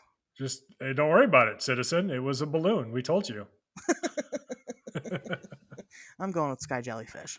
That's my stance on it. You heard it here, folks. If I am not here next week, you know why. I mean, maybe like there is some interesting fuckery that happens, you know. Like I mentioned uninvited visitors before, and one of the things that Sanderson talks about in that book actually is an example of a um, like one of those blobsters Yeah. found in Australia that didn't or wasn't able initially to be identified, and then the authorities come in, restrict the area, say nobody can go in there, and then within a day they're like, "Oh, we identified it. It's just whale fat. Don't worry about it." And he was like, "Well, that's fucking weird, Yeah. right?" You know, like people said that they had been examining this substance and it was responding all kinds of weird ways to things. Like, um, I guess people would hold fire up to it and it would like shrink from the fire, but then you would remove the fire and it would take its shape again, even though it seemed to be dead otherwise. And so one of the speculations there, and I don't know that this is something he's responsible for, but it is something that he brought up, was the idea that sometimes these atmospheric creatures can die and fall into the ocean and then wash up places. And so if there are these weird lobsters washing up on certain shores, like there's a popular one in Australia, in Tasmania, I think, that's just right on this ocean current. So it's, yeah, a lot of shit washes up there, right? And and so if these things are dying, because we're mostly water, right? Like people need to remember that. Like the most of the planet is ocean. So if something is dying in our atmosphere and falling out of it, as often as not, it's going to fall into the ocean. And it could be that some of what people are finding when they talk about these lobsters isn't dead marine life, but dead atmospheric life, and Yeah. that was something that they were trying to cover up, potentially. So So we're going to talk about that, but okay, not yet.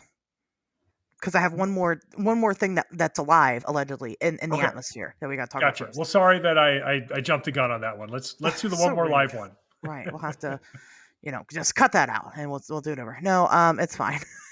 So, we're gonna talk about rods. Oh, fucking rods. I okay. My only regret is that Adam couldn't be here to get apoplectic over fucking rods. Like he would blow a rod over talking about rods. I guarantee it. Yeah, we should have just for that, just to have him interject and be like, "Oh, by the way, um, fucking rods. What are rods? Oh God, they are. Well, I'll tell you what they are. They're bugs. What? How dare you? I know, right? It has something to do with shutter speed or something on the camera. I'm not a photographer, Tobias. I'm sure maybe being married to one, you kind of know a Oh, little bit sure. more. But It's pretty um, easy explanation. Like what people are seeing is motion blur right, from the wings of these insects when they are recorded with a relatively like low or slow, sorry, with like a relatively slow shutter speed, like you said. yeah. And you know what? The result of that ends up being an image that does look really interesting. Just Google it: rods or skyfish, or I don't know what else people call them. Jose Escamilla preferred skyfish, I think, and That he is sounds the father of fucking rods. that sounds pretty official to have a title like Father of Rods. That's pretty cool. He okay. If it wasn't for this dude, rods would not be a thing. Is that like a tarot card or something? The Father of Rods. Father of rods, yes. I was trying to tell my future the other day, and I got the father of rods. I just flipped the table over. I was like, motherfucker, Fucking Father of Rods again. again. Yeah. Father of Rods. But some people are even hell bent to this day that there's some phenomena happening to rods. Listen, I will take weird undulating fucking flaming eye serpents and jellyfish over rods any day. Okay, that's fucking superior compared to rods. Fuck rods. Sure. But there are people like I said will die on that hill and insist that it is something other than what it is. Yeah, like Jose Escamilla. Do you know how many coast to coast fucking appearances he had? So Oh many. God, So fucking many. an Like all the way embarrassing like amount, I'm into the sure. aughts. Like at least like 2008. Wow, Yeah. that's pretty impressive. Just to talk about his rods, Just to talk about fucking rods. Just to whip out his rods. just to whip out his rods. Talk Yeah, about him yet again. yeah. But yeah, Showing he pictures was of the his guy. rods. He was the main guy who like back in 1994 introduced us to my preferred nomenclature here is skyfish. Hmm. I think it's more compelling. It's just better writing. I agree. Skyfish, I think. Yeah, it's evocative. Yeah, But yeah, no, he introduced us to this phenomenon, and said that he had inadvertently captured this stuff on camera while trying to record these UFOs, yeah, out in New Mexico, I believe, and it became a whole thing because it was the 90s and we didn't have anything better to do. There was no internet yet. So, people were captivated by that. And next thing like it's fucking showing up on the news. Like, I swear to God, are like you serious? normal, yeah, like normal, like nightly news programs are covering fucking rods and shit. And so like they got all this coverage, and I believe it was Monster Quest in 2008 um, that finally was like the definitive episode on Raj, right? Where they actually recorded two videos. One with a camera with like a really slow frame rate, um, and then one with like a camera that is capable of capturing fast moving objects. And they filmed a moth. And the first camera gave him a rod. Sorry. Anyway, and I'm like 12. It's fine. Well, I And was gonna say, I wish I was the guy whose rod was all over the news, but yes. All right. So anyway, the first camera with the super slow like frame rate films this moth, and it films a rod, right? The second one that is capable of capturing like fast movement records the same thing, and it's clearly a fucking flying moth, right? And so that should have just been the end of this. That should have been everybody going, "Oh, okay, well, yeah, I guess that's it then, right? We can pack it up and go home." But no, like there were still adherents after that. I believe like Jose got pretty fucking mad about it actually, and thought that he was trying, like they were trying to discredit him, probably as part of a conspiracy, I assume, of to course, yeah. to hide the truth behind Skyfish from the poor, ignorant, reactionary American public. But but yeah, no, it didn't convince him. He didn't quit. But I do think that was kind of the end of his coast to coast appearances after that. So Well, good for Coast to Coast for finally wising up and you know, not letting him show his rod anymore. Um, we have enough footage of his rod for of now, his right? rod, yeah. Everybody's seen it already, and we're not impressed anymore. We were right because it was the '90s, but There was a time, a simpler time in another life where we were satisfied by Jose's rods, but now, no, we have evolved. we're past that now. We need more than just a good rod to keep us interested. Um, We've grown. unlike his rod. Ooh, I shouldn't. Okay, honestly, he passed away like 6 years ago, and so I came into this and I was like, I'm not gonna make too much fun of this guy because he did pass away like 6 years ago. And it's not like he can defend himself, but at the same time, that's pretty funny. So I think it's well, okay. he had a lot of time to defend himself while he was alive. It's I fine, I mean, that's think. true. It So was, yeah. I mean, I'm just saying. No, and I will say this. Let me say this. Let me sidebar for 1 second. Let me tell you, we talk shit about all these like paranormal shows or whatever. Man, I love Monster Quest. That's a damn good show right there. Oh Check that yeah, out. yeah. No, it's great. Definitely watch, and I think it's all on YouTube. Go watch it all. It's great. Yeah. Um, I don't talk shit about the good shows. Like I love Unsolved Mysteries, like yeah, Monster Quest is cool. yeah, Most of the documentary style shows I think are at least like legitimately entertaining in a way where you can actually still learn something. yeah. I agree. So, Yeah, I just think that people going around believing that reality television is real is harmful because it's fucking not. yeah. Well, and Like that's it. Like I don't have a problem with reality TV. Just people need to know that it's not fucking real. when you That's look all. at, like, who makes these shows, so like Monster Quest is Doug Hychek, who's still very much doing research and investigation. Yeah, he's a good dude. Right, so he knows, right, he's catering to the right people, he knows what we Right. want. So definitely check that out and support Doug, he's great. Sure. Yeah, sorry, there's just nothing to the skyfish except for bugs, unless the Monster Quest test was Mothman. And it could have been, Ooh. because we all know that he actually does look like a moth. Yeah. I don't So, think that's right, but you know, I'm gonna allow it. there is that possibility.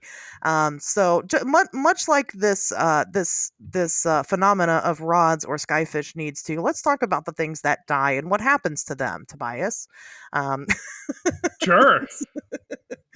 so as you were saying, there is a theory that these things die and they fall to the earth, and they do so in a gelatinous blob. And we have so eloquently named these blobs star jelly. And I think that that's a damn good name, right?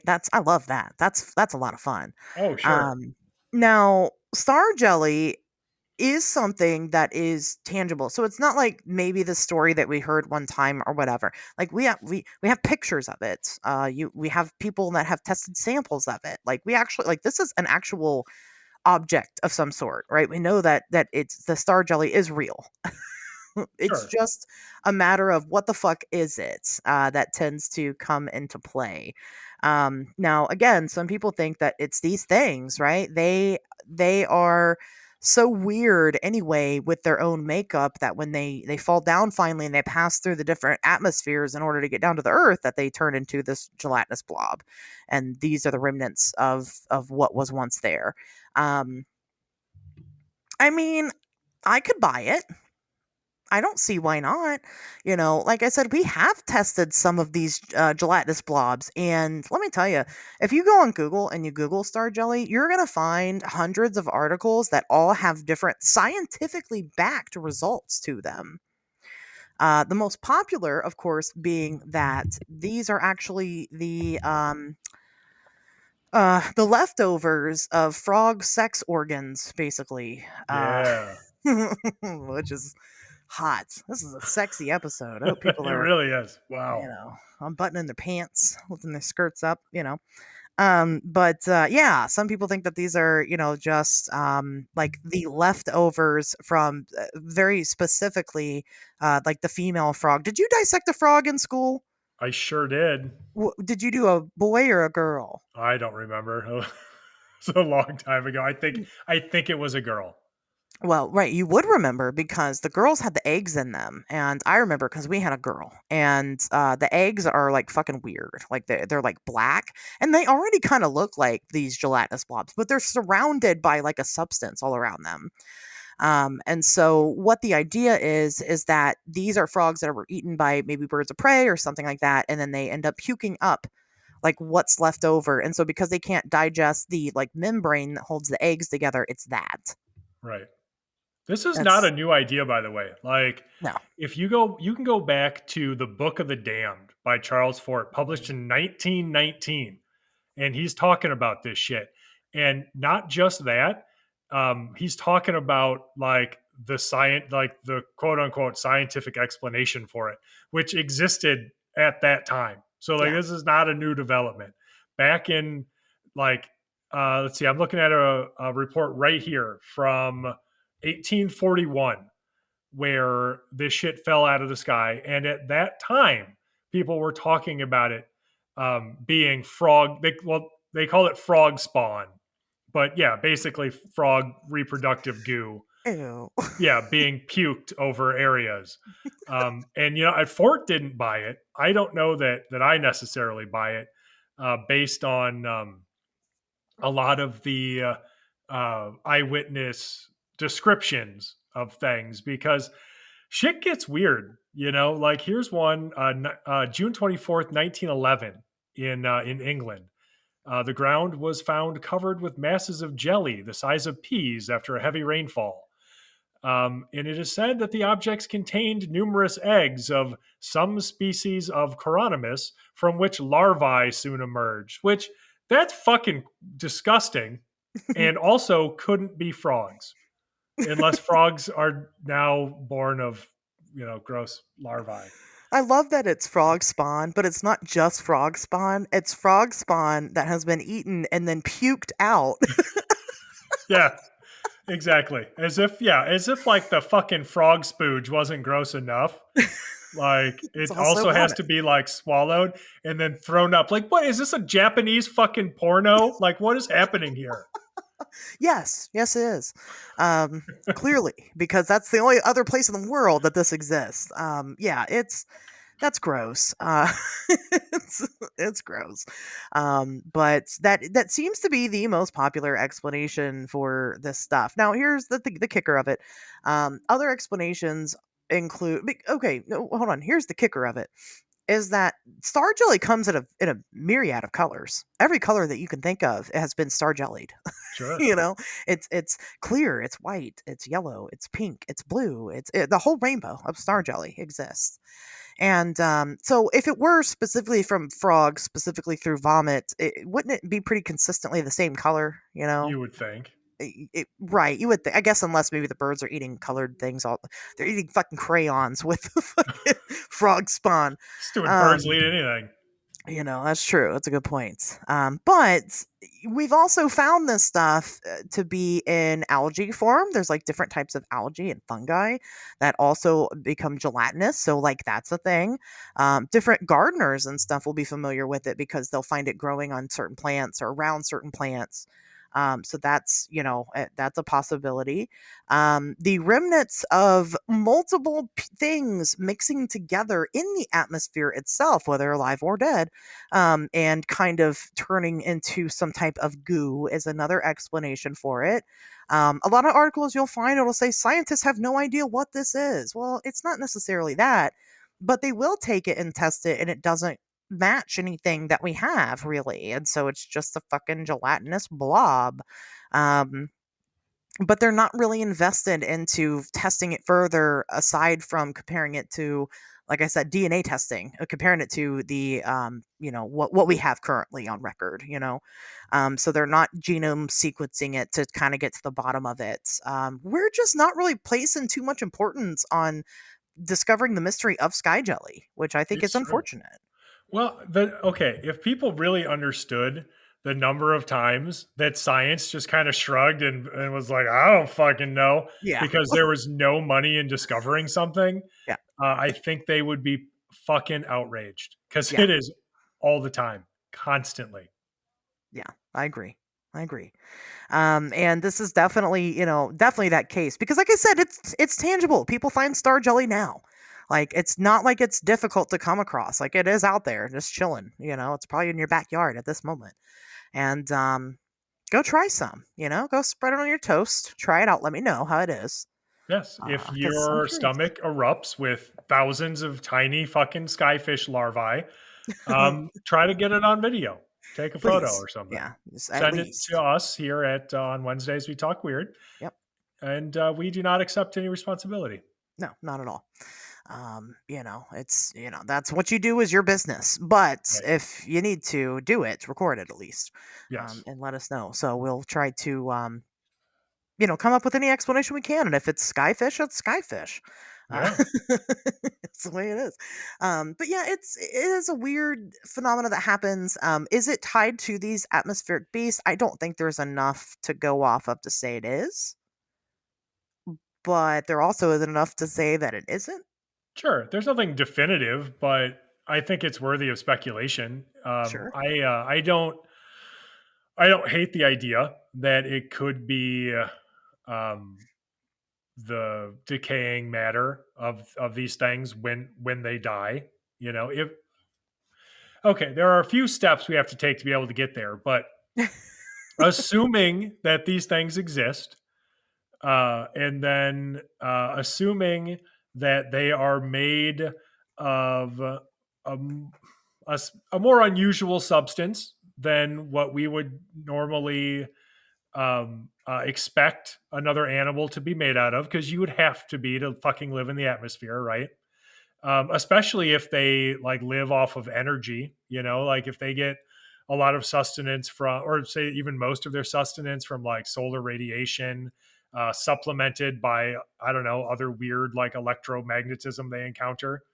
Um, then they might be made out of something weird. Well, also when you talk about various eyewitness accounts of close encounters with these things, people will talk about them being almost insubstantial, Yeah.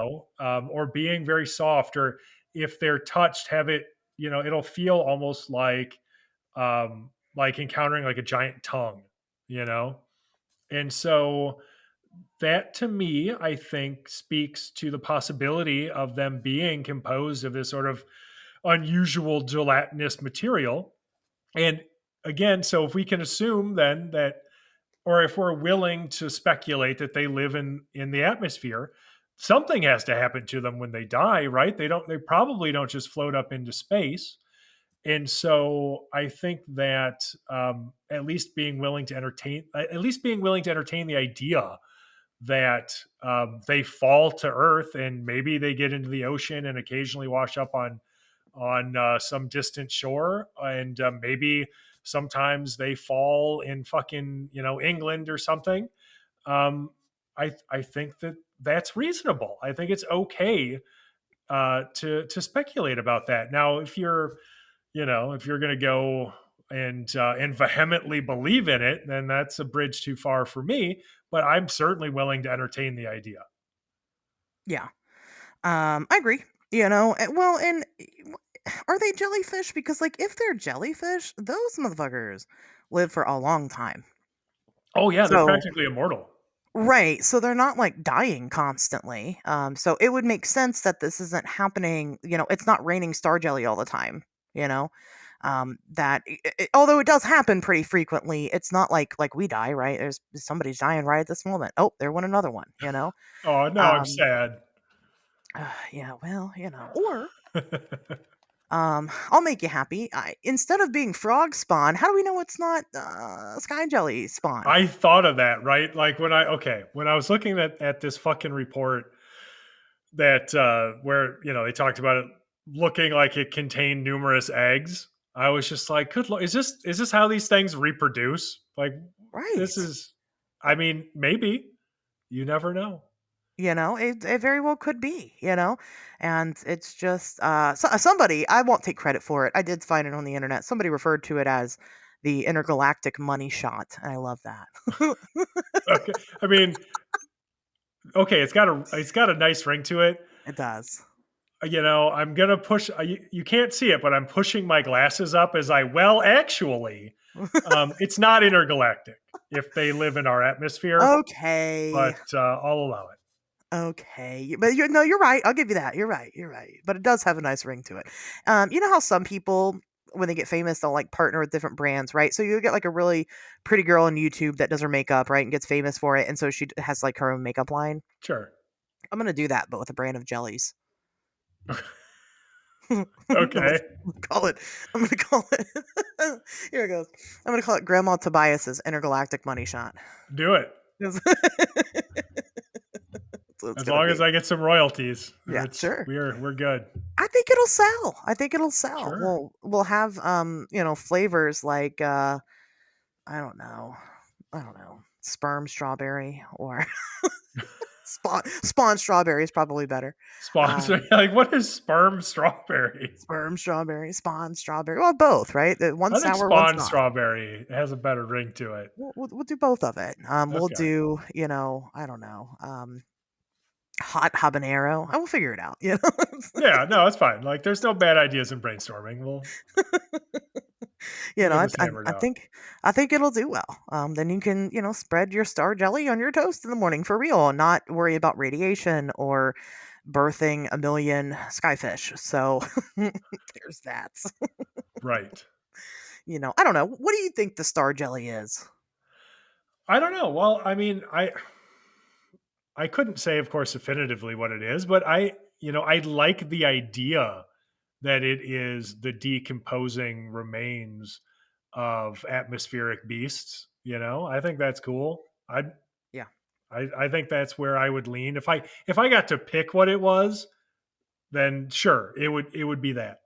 that's what you're picking. Yeah. I agree. I like that idea. I think it's fun. It's sexy. And I think it's neat. And it gives an explanation for, like you said, where do these things go when they die? Because, that's assuming that they're real, right? Well, they got to go somewhere. If they're in our atmosphere, they still adhere to our gravity. So Exactly. where do they sleep? You know what I mean? Like, I guess they don't. I mean, maybe they don't or if they do, like their buoyancy could be such that like they don't ever come down to the ground Oh, unless they're dead. like fish. Yeah, they still float. So they're just, if they sleep, they're just up floating around somewhere. I just love the idea of things that are alive living in our atmosphere. Now, there have been lots of examples of things that, like different microorganisms, obviously, that are alive that live in our atmosphere, Mhm. that we haven't really, again, scientifically, we just kind of drop the ball on and don't really fuck with at all. Like, we have had some people, that have kind of looked into them and, see that there are things living there. But we don't really care to know what or why or how it affects us, which is interesting. But I guess if it ain't broke, don't fix it. Yeah, I mean, they haven't bothered me so far. Right. So, I mean, they're not trying to harass us or anything. So, and they're not going to make us money. So, why do we care? Um, Right. I well and that's a good point too, because if you think about how many thousands of commercial air flights happen every single day, yeah. if again, assuming these things are real, if we were going to come into conflict with them, we would have by now, Yeah. like they're not up there getting sucked into jet engines and causing fucking planes to crash and shit. So what's the harm? Just leave them alone. Well, I think the idea is that they live even further up in the atmosphere. And I think that when they typically come down, it's the same idea as like it's like the opposite version of deep sea fish.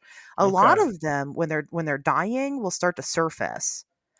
And that tends, like, if you look at like the oarfish, that's what they do. Like they will still be alive but will surface themselves, and then like they're going to die anyway. So maybe that's what these do, and they live so high up in the sky, that we just wouldn't typically encounter them anyway. And then the only times that we do, which is rare because they're jellyfish and they live for hundreds of years, is when they're dying. Sure. Fair enough. My point is they have not interfered with anything we have in the Right. air. So So we it's don't care. totally fine. Right, we're like, "Whatever," except that one time in China, and we didn't shoot it because we're dumb. So, I don't know, it didn't Still happen. didn't hurt anything.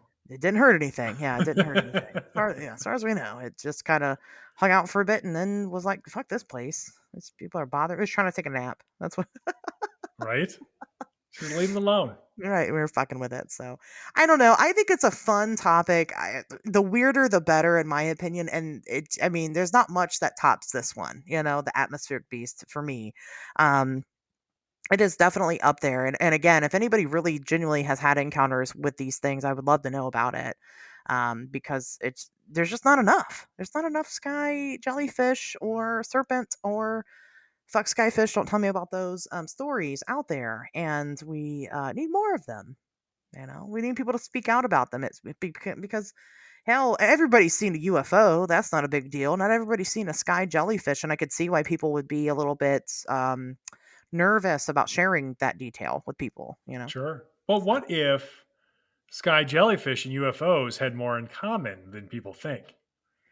well, they might. Because, Yeah. well, right? Because there are, of course, hypotheses that exist that imagine UFOs as biological organisms. Right. And that doesn't mean that every single UFO is necessarily an atmospheric beast, although some of them might be, right?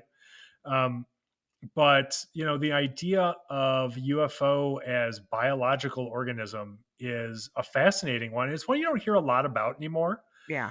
but it doesn't, I mean, it doesn't disallow for them to have occupants. You know, if you think about the ways that we interact with other species biologically, and the way that we have domesticated other species, the Yeah. way that we have used our knowledge of them to like further technology, looking at birds to design airplanes, just things similar to that. It's an interesting thought experiment, if nothing else, to consider the idea that there might be a biological element to UFOs, even if they're coming from another planet or Hmm. a parallel universe or another dimension or something, right? And I don't know, it's fascinating, and I'm only thinking about it just because I read a bunch of Ivan T. Sanderson earlier in preparation for this, and it's something that he brought up. And it is, yeah, it is a neat idea. Well, look at horses. We used Sure. horses as a means of travel until we were able to get cars, right? They took us everywhere. Look at sled dogs. Sled dogs Yeah. are still used to this day in areas where it's unsafe to traverse a vehicle, but it's not necessarily unsafe to traverse dogs, to all that shit. It's not like we haven't used animals for travel before. I mean, it's just that these are a totally different type of animal, and they've learned a way to perfect it. Maybe it's an archaic version of alien who's coming to visit. Manning these animals to come visit. Who knows? We don't, I guess. And maybe that's why we don't see them anymore, because now they've upgraded to something else. They're using a UFO or whatever, an actual craft now, I don't know. or drones or what have you. It is a You very never know. interesting, yeah, it is a very interesting concept, and I like it. And I'll probably talk about it again sometime in the future because it's just so damn fun. Why not? Oh Why yeah, this not? would be the kind of thing that we just interrupt a totally unrelated conversation with and then digress, over for like Sure. good 10, 15 minutes regularly. Well, and especially when I put out my brand of jelly, and Who it's doesn't want American. some grandma Tobiases on their toast, Right, right? exactly. So, we'll talk about it then. So any final thoughts about the sky jellies or anything that we talked about today? Oh boy. If you find some sky jelly, like we've had a lot of fun today, everybody, but if you find some sky jelly, don't really eat it. Yeah. I You wouldn't can even get touch it with your pregnant bare that way. hands. You get pregnant. Yeah, you will. Yeah, I wouldn't even touch it. Like I said, it might be radiated. We don't know.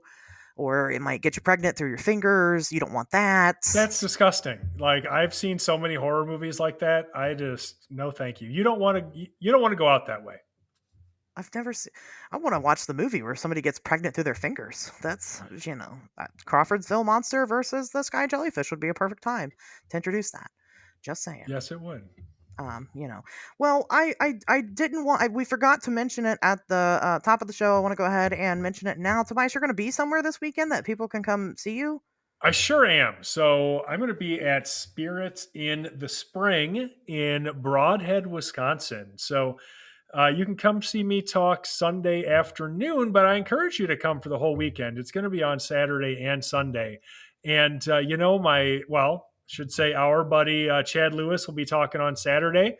So you're really going to want to come for both days. So you can see both of us. If you have to pick one, I think we obviously know who you will pick.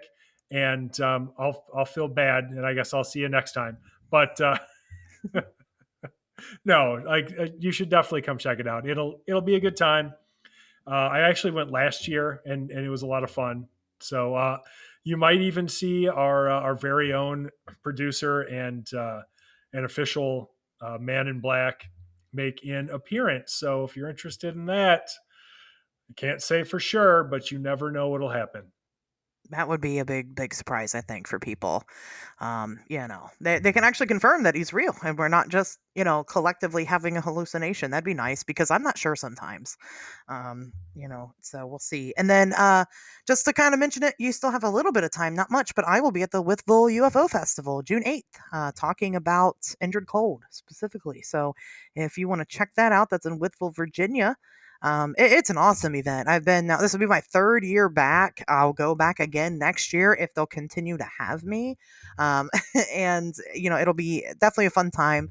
Um, no Men in Black, I don't think, but I can't make any promises. They're always there somewhere, so just be Sure. prepared for that. And so if you're in that area, that's probably the most south I've ever gone is Virginia. So that'll be your opportunity to finally, shake my hand and taste my star jelly. Oh God. Some freak's gonna try to take you up on that. They are. Somebody's gonna use that on me later on down the line. They're gonna be like, "So, how's that star jelly taste?" And I'm gonna be like frog spawn. Just immediately projectile vomit directly into their face. And then be like, "Well, so how is it?" Yeah, right. Like I'm sorry. Did you not listen to the episode? This is how it's delivered. Now you're pregnant, and I'm not paying child support. Uh, Yes, and then you just skip away. so anyway, come see us both. Two different weekends, right? You got one weekend for Tobias and one weekend for me. Is no reason not to. It's Uh, true. Distance is just a number. It's fine. Like you'll be fine. You can do it. So there's that. And with all that being said, guys, we'll see you back here next Wednesday.